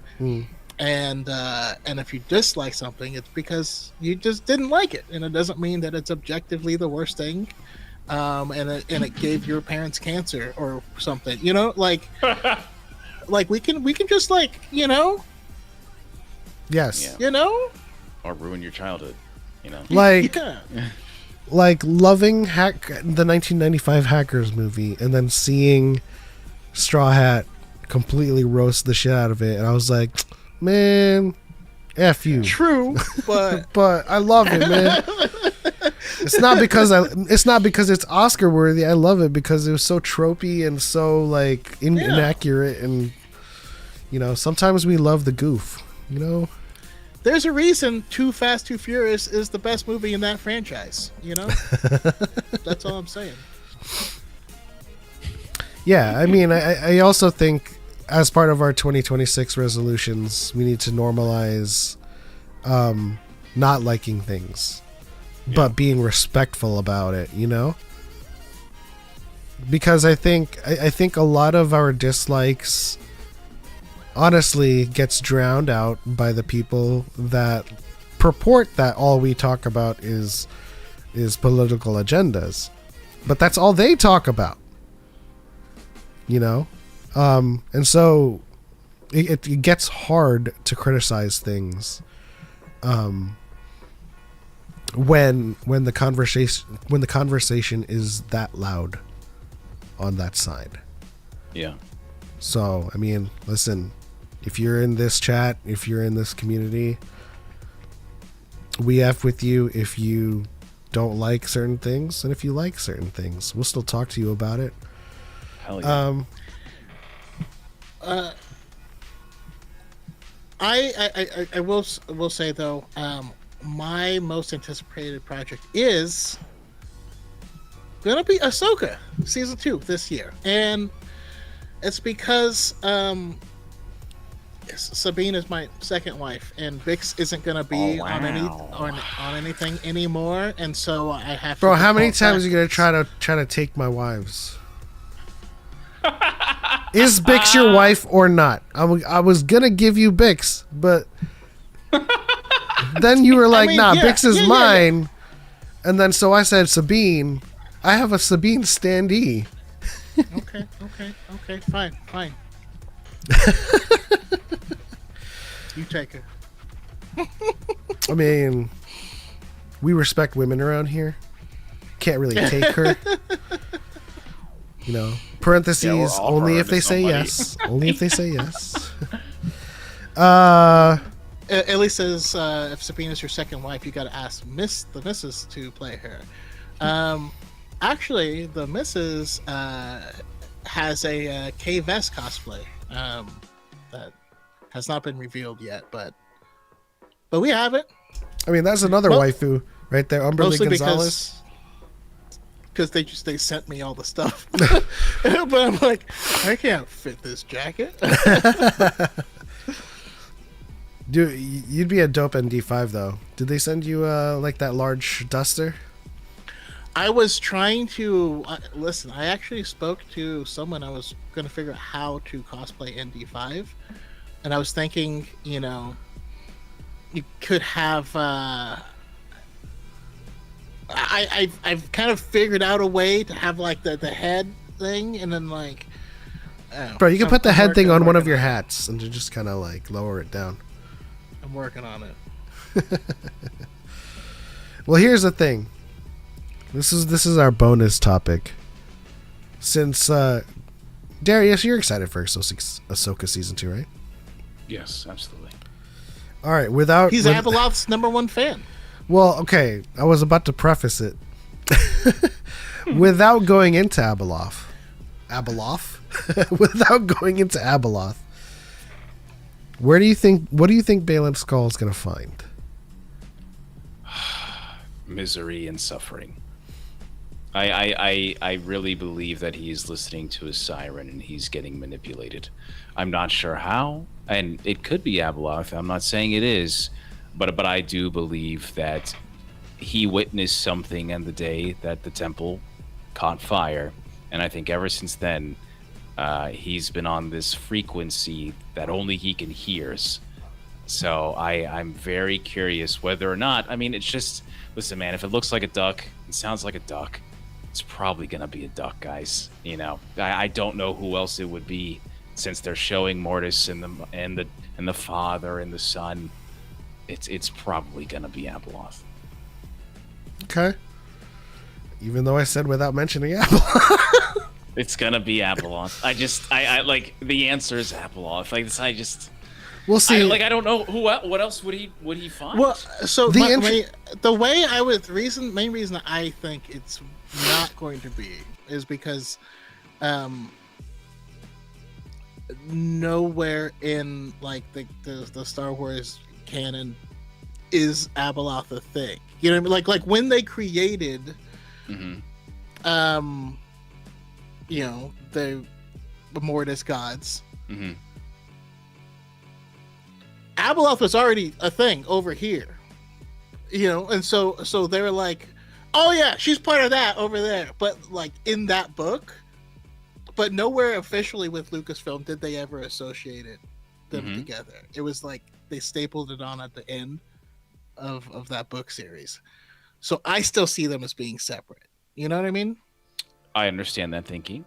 I also think that perhaps there might have been other notes left from that Clone Wars saga by George that was leading on to something else. It may not be Abeloth, but it might have evolved into something. He finds the microbiotic universe of the midichlorians.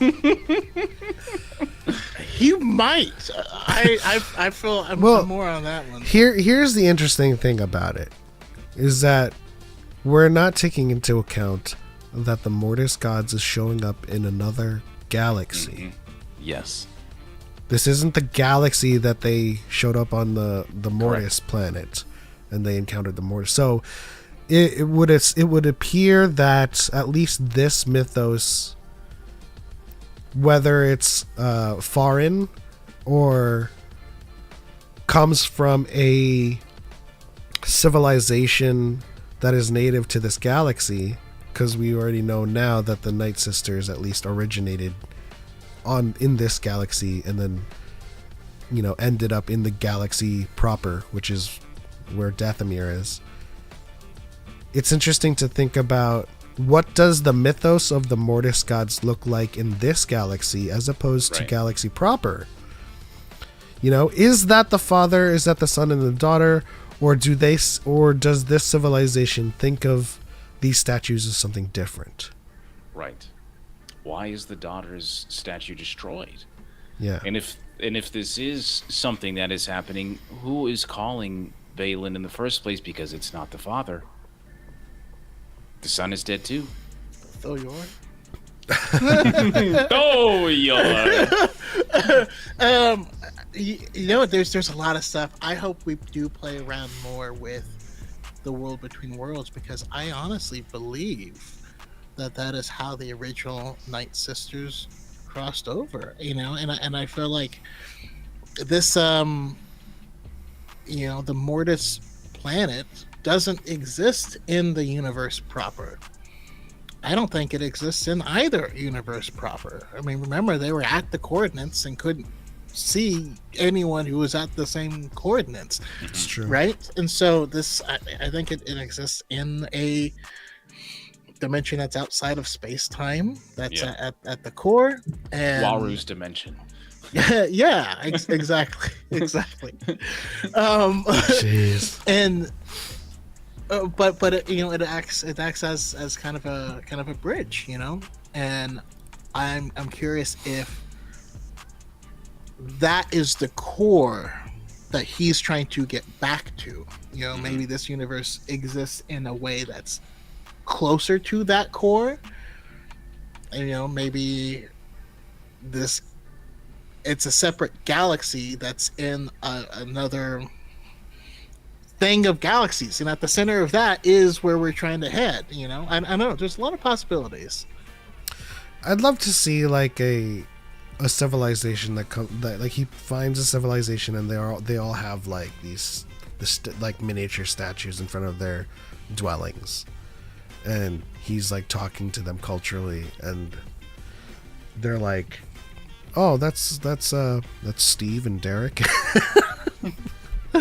No, I'm just saying, they have different names for them. I think that's the most exciting thing for me about exploring this, is just another, because we love to talk about other force factions and what they call the Force and how they connect to the Force, but this larger mythos of deities kind of transcending galaxies, at least for what we know.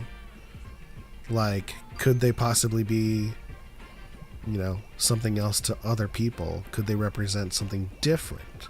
Maybe the daughter is slashed because the Night Sisters lived on Peridia, originated on Peridia, and they were purely, dark side. Maybe the same kind of, the same analog still exists. The daughter is light and the son is dark, and the father is the balance between the two. But how do other cultures view this? How would the Zepho view the Mortis gods? What if it's a different set of Mortis gods? What if in their timeline, or on their side, the daughter died first and was the only one who died? And the dark kind of took over from there, and that's why the Night Sisters are all dark side. I don't know. We could run into a lot of cool stuff. Have you seen the behind? It's like bonus material that you get for the physical copy of the DVD or the Blu-ray. Sorry, it's my age showing. For the Blu-ray, VHS?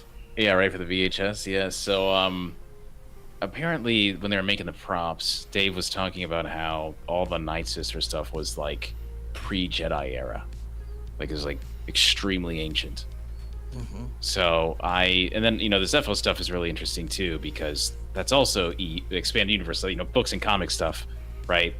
And the idea of that, Choco, like if that's actually true, if there's like in every other galaxy there is a Mortis overlords, I don't know how I would feel about that. I feel like that'd be really, I don't know. I feel like it would make the world is larger but smaller at the same time, since there would be these, and that's what I loved about Ahsoka, is I felt like it was expanding the universe of Star Wars, which we don't But really keeping it connected. Yeah.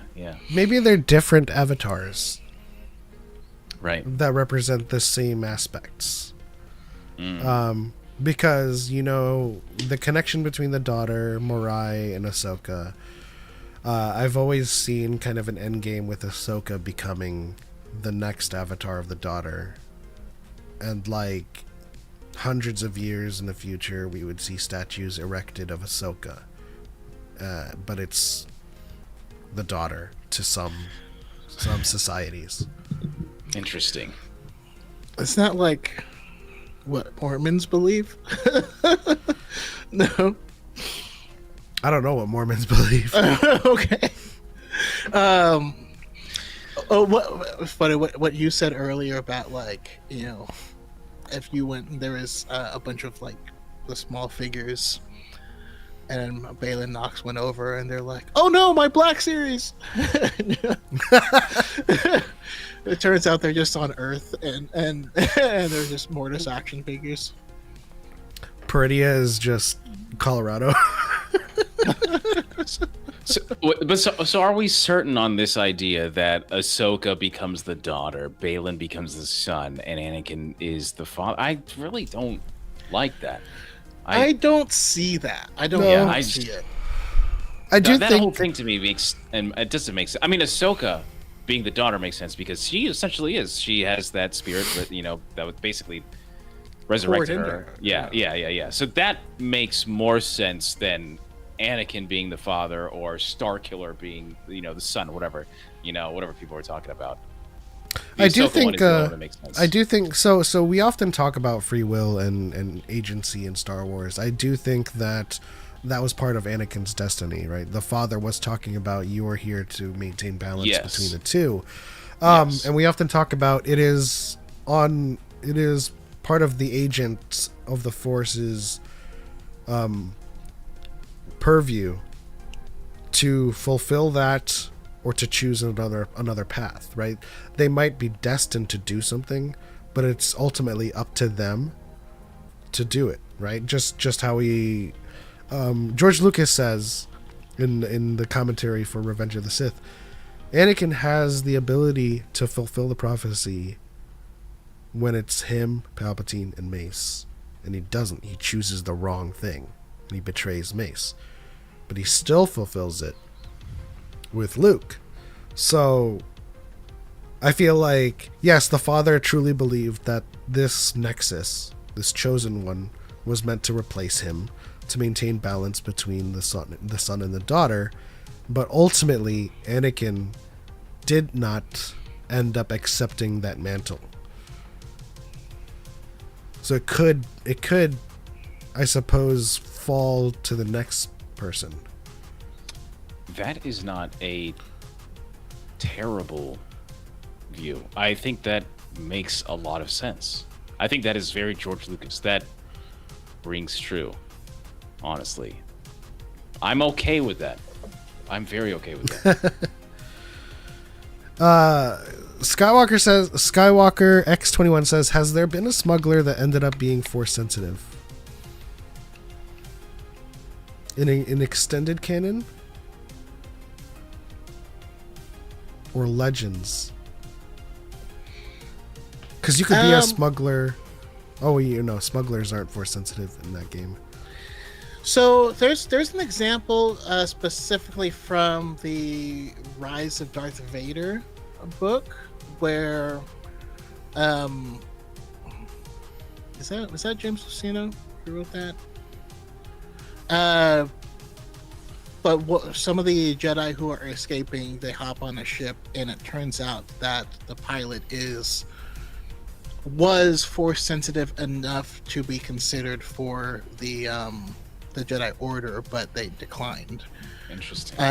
Now, if you don't train it, you're not going to be doing stuff,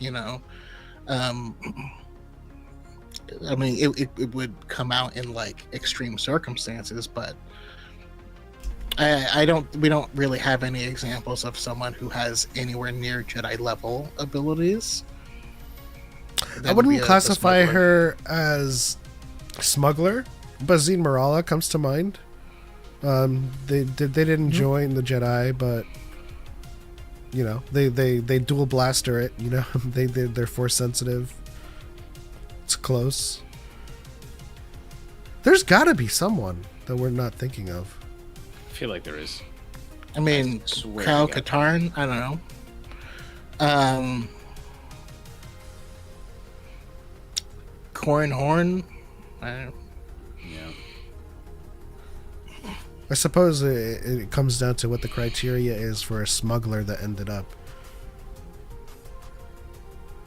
Just a pure smuggler that has no contact with Jedi. It just ends up force sensitive.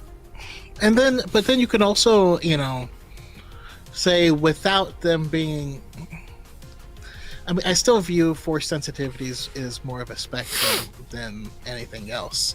And you might be too low on the spectrum to hear, the force at all. But I do wonder if certain people I honestly wonder if Han Solo is lucky because of that, or if maybe it's not force sensitivity, but it is externally the will of the force being acted upon him. I don't know. That's interesting because it makes me think about how Han was able to get the timing of the fractional refresh rate shield on Starkiller Base. And it just makes me think about how Anakin was the only human to pod race. And I'm like, Han does have some very, very good reflexes or instincts. Yeah. But I mean, also there's a lot of people who washed out of the Jedi, like just because you started as a Padawan doesn't mean or you start out as a youngling doesn't mean you got selected to become a Padawan, and it doesn't mean that you didn't leave at some point as well to do other things. So I'm sure there's plenty of them out there. We just aren't going to see any of them on the same level as, you know, a Jedi or something like that. That being said, please, Bungie, make a Jedi Outcast game. With this latest Star Wars expansion, it is a Jedi Outcast game with way better gun mechanics. Just the way you switch between, you know, first and third person, like they could do it, and it would be incredible. They might as well, man. They've been doing those collaborations for like 4 years now. I mean, and now the DLC. Just make a Star Wars game. Just make a Star Wars game. They need to. They really do. Yeah. I wonder if that's what they're buttering us up to. Honestly, I wonder. If I was them, I would be like, okay, we're gonna make a Star Wars game, and then we make Destiny 3 after that, so that there's like a separation there, and we could just move over. You know? I think if they make a Star Wars game, that kind of like sets them up for the next 10 years.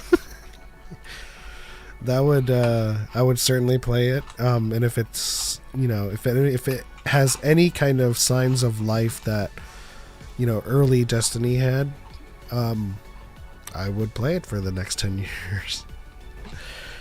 Yeah, is any type of social hub type thing, I'm in there. Anything. Gage says Bungie is unfortunately going to close, likely due because of the marathon plagiarism fiasco. Is there like new updates to that? They already settled. They already settled.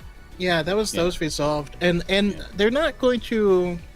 I mean, they're not going to close anytime soon because they're owned by Sony, and so the leadership would just Sony's leadership would step in and take the reins, you know, more than anything else. But yeah,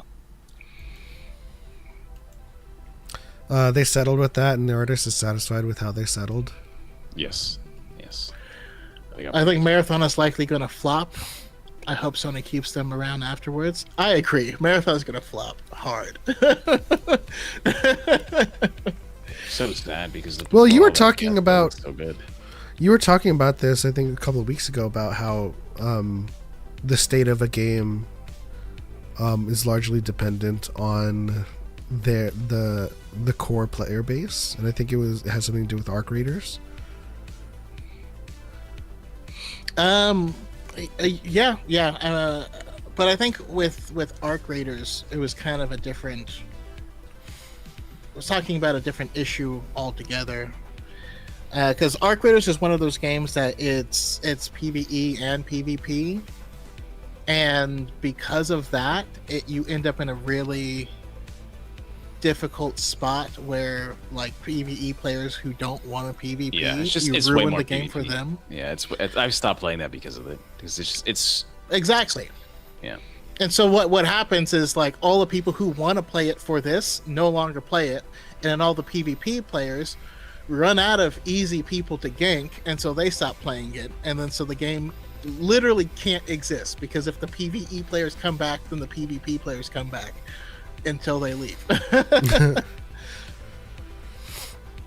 That's what's going on with Dune Awakening. Yeah. Which I'm probably going to go back to once they do this latest expansion. But which it was is super fun. The timing of it all too, because Where Winds Meet is about to drop another update. Nice. Yeah, I'm about to go play that too right after this. Yeah. Which I do have to head out in a little bit, actually. Yeah, we're just about at the end here. Zane Carrick, that's the one, a survivor of the Padawan massacre, framed for it, went on the run and became a Han Solo type, smuggling, stealing, bounty hunting, etc. with his Jedi skill set. And and like I said, he was a scrub as a Jedi, but he's still super cool. Like that's what makes him cool, is being a scrub. But to answer an earlier question that was posed by the chat, I think it was Illy. How was everyone's holiday? I know we're just one day removed from the entirety of the holidays, but what can we say about it? We'll start with Darius, who has a stormtrooper that holds a candy cane. Yes, he does. I have to take it. Oh, you guys see my cute ass Wicket over there? He's so cute. Hey, He's so cute. I love it. Yeah. So I tried doing the blow the Death Star up at midnight, and I screwed that up. It was a minute early. So yeah, that's. I was so frustrated because I was looking all online, and I was like, yeah, started at like 10:02:48, and I did, and it didn't work. So next year I'm gonna try it again at like 10:03. Because I was waiting a bit. I tried that I'm once. sorry. I tried that once, Yeah. but with but it was like streaming. So when it said to start it, I pressed play and it started loading. I was like, "Come on!" I had this loaded I already. did it early and I had it on pause, and then I hit play. See, that's the thing is I don't know, because I used to make videos about it, but I myself turn it on, go to the explosion, find out where that is, and then do the math. So I do it myself because there's so many freaking versions of Star Wars out there that you can't, you know what I mean? You'd be like, what is this? Are you watching McClunky? Are you watching like, you know, that they're all different. And so not this year, but one year, actually one year we did Infinity War and had Thanos snap at midnight. Wow. And then you end up really depressed for the year, and then that's also when COVID happened and all. Oh Wow! Everyone just disappeared. That was not okay. Never again. We're not doing that one again. That's largely how I think it would happen too. Like half of Earth disappears, and everyone's like, "Yeah, just shelter in place, guys. We'll try to figure out what happens." Everyone's on Zooms. Like, have you guys seen Steve? No, I haven't seen him. Well, at least I can buy Pokemon cards.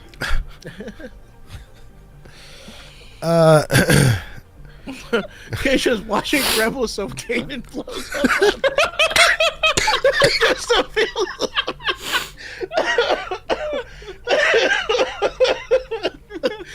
That's so morbid, dude. That is crazy. I love it. All right, last prompt of the night then. What obscure thing in Star Wars could you make it a midnight thing? Like, we've got the Death Star exploding. We have Kanan dying. My answer immediately is Ezra taking Thrawn with the Purgles and jumping to hyperspeed or hyperspace at midnight.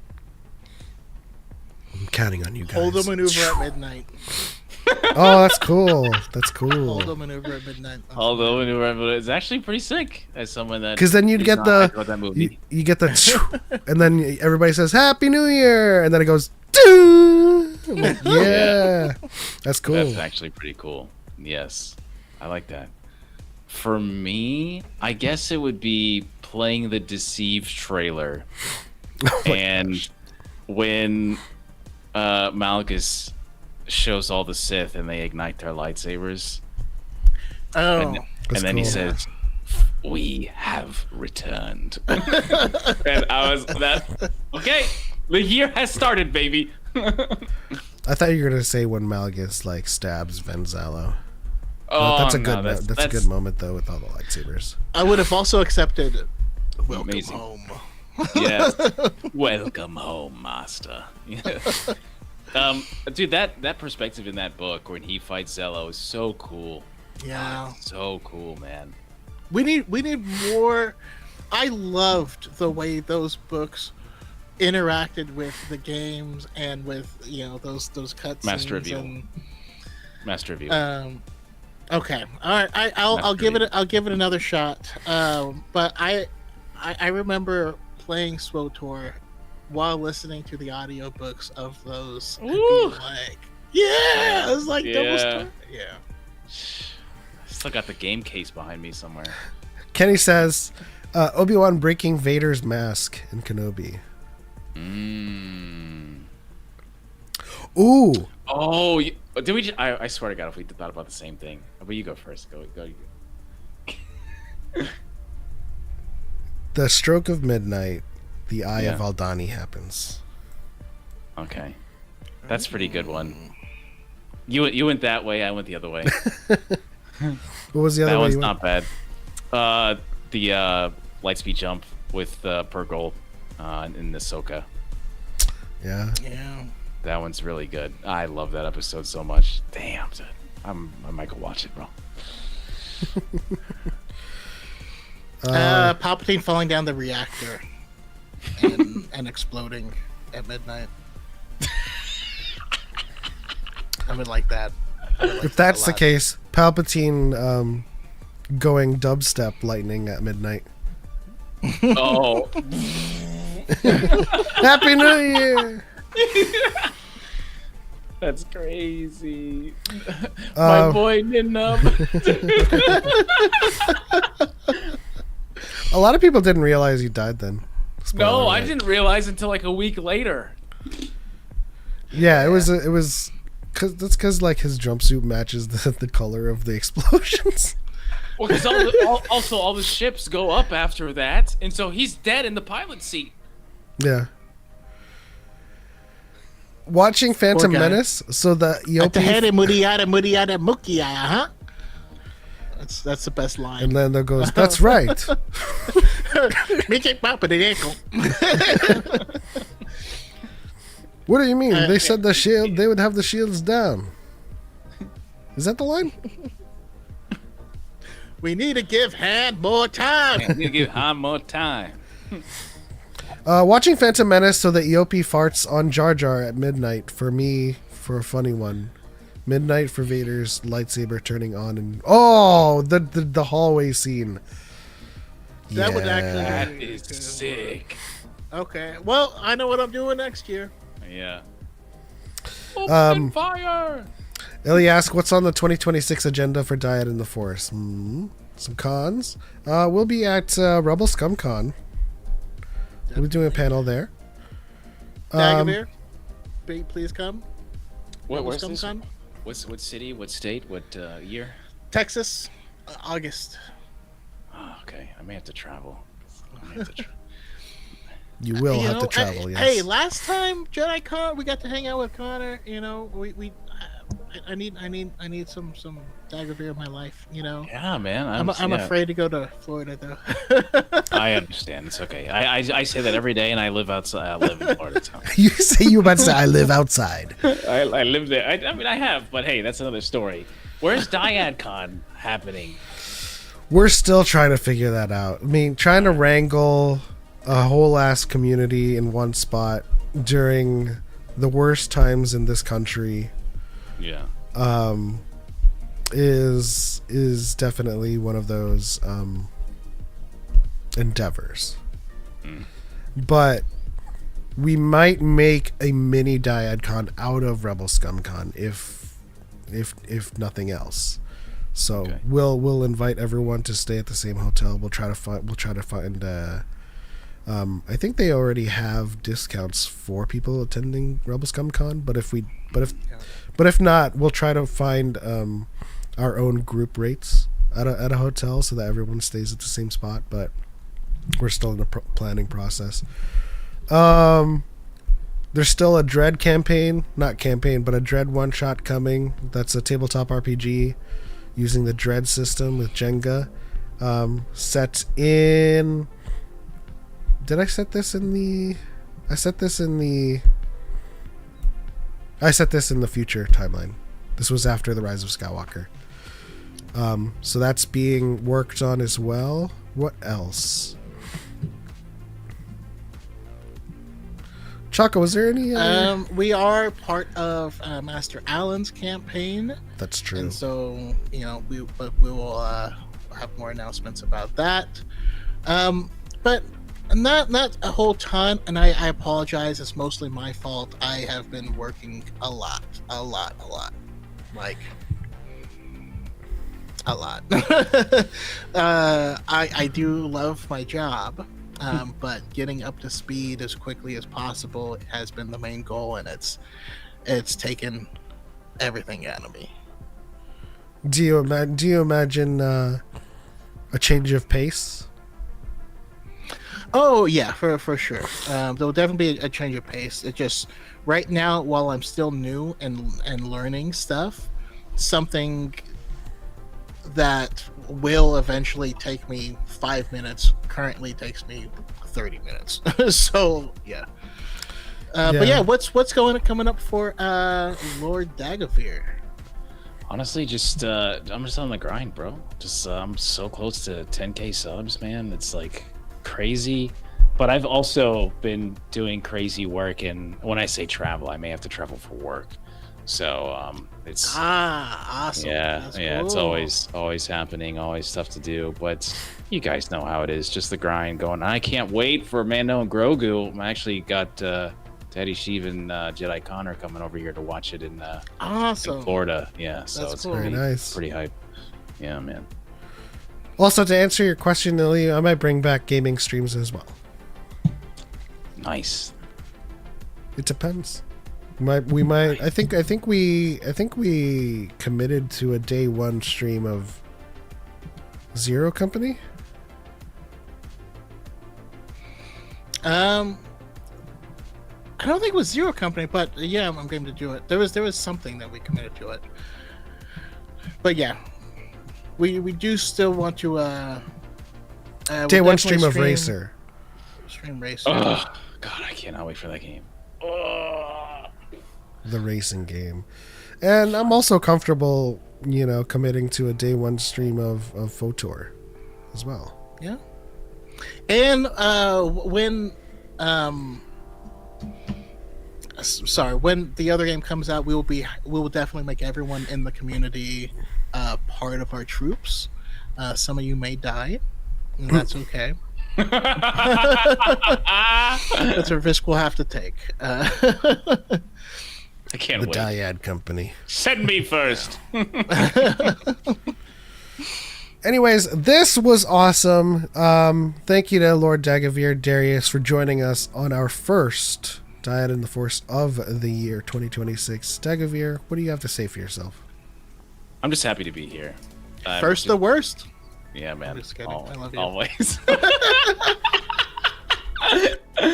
I'm honestly just happy to be here, guys. Honestly, man.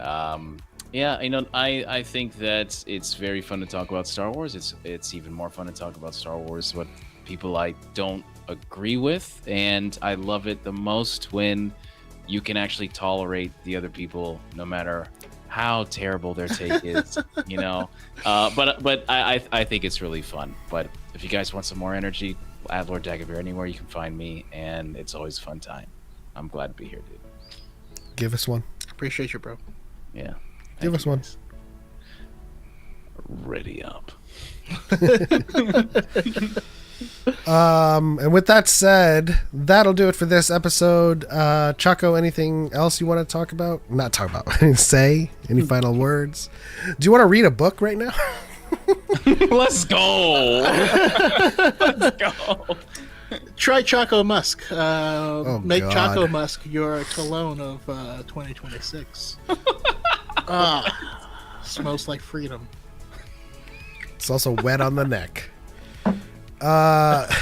Thank you guys so much. Thank you to Illy for all of the ramen drops. Let's check in with our poll.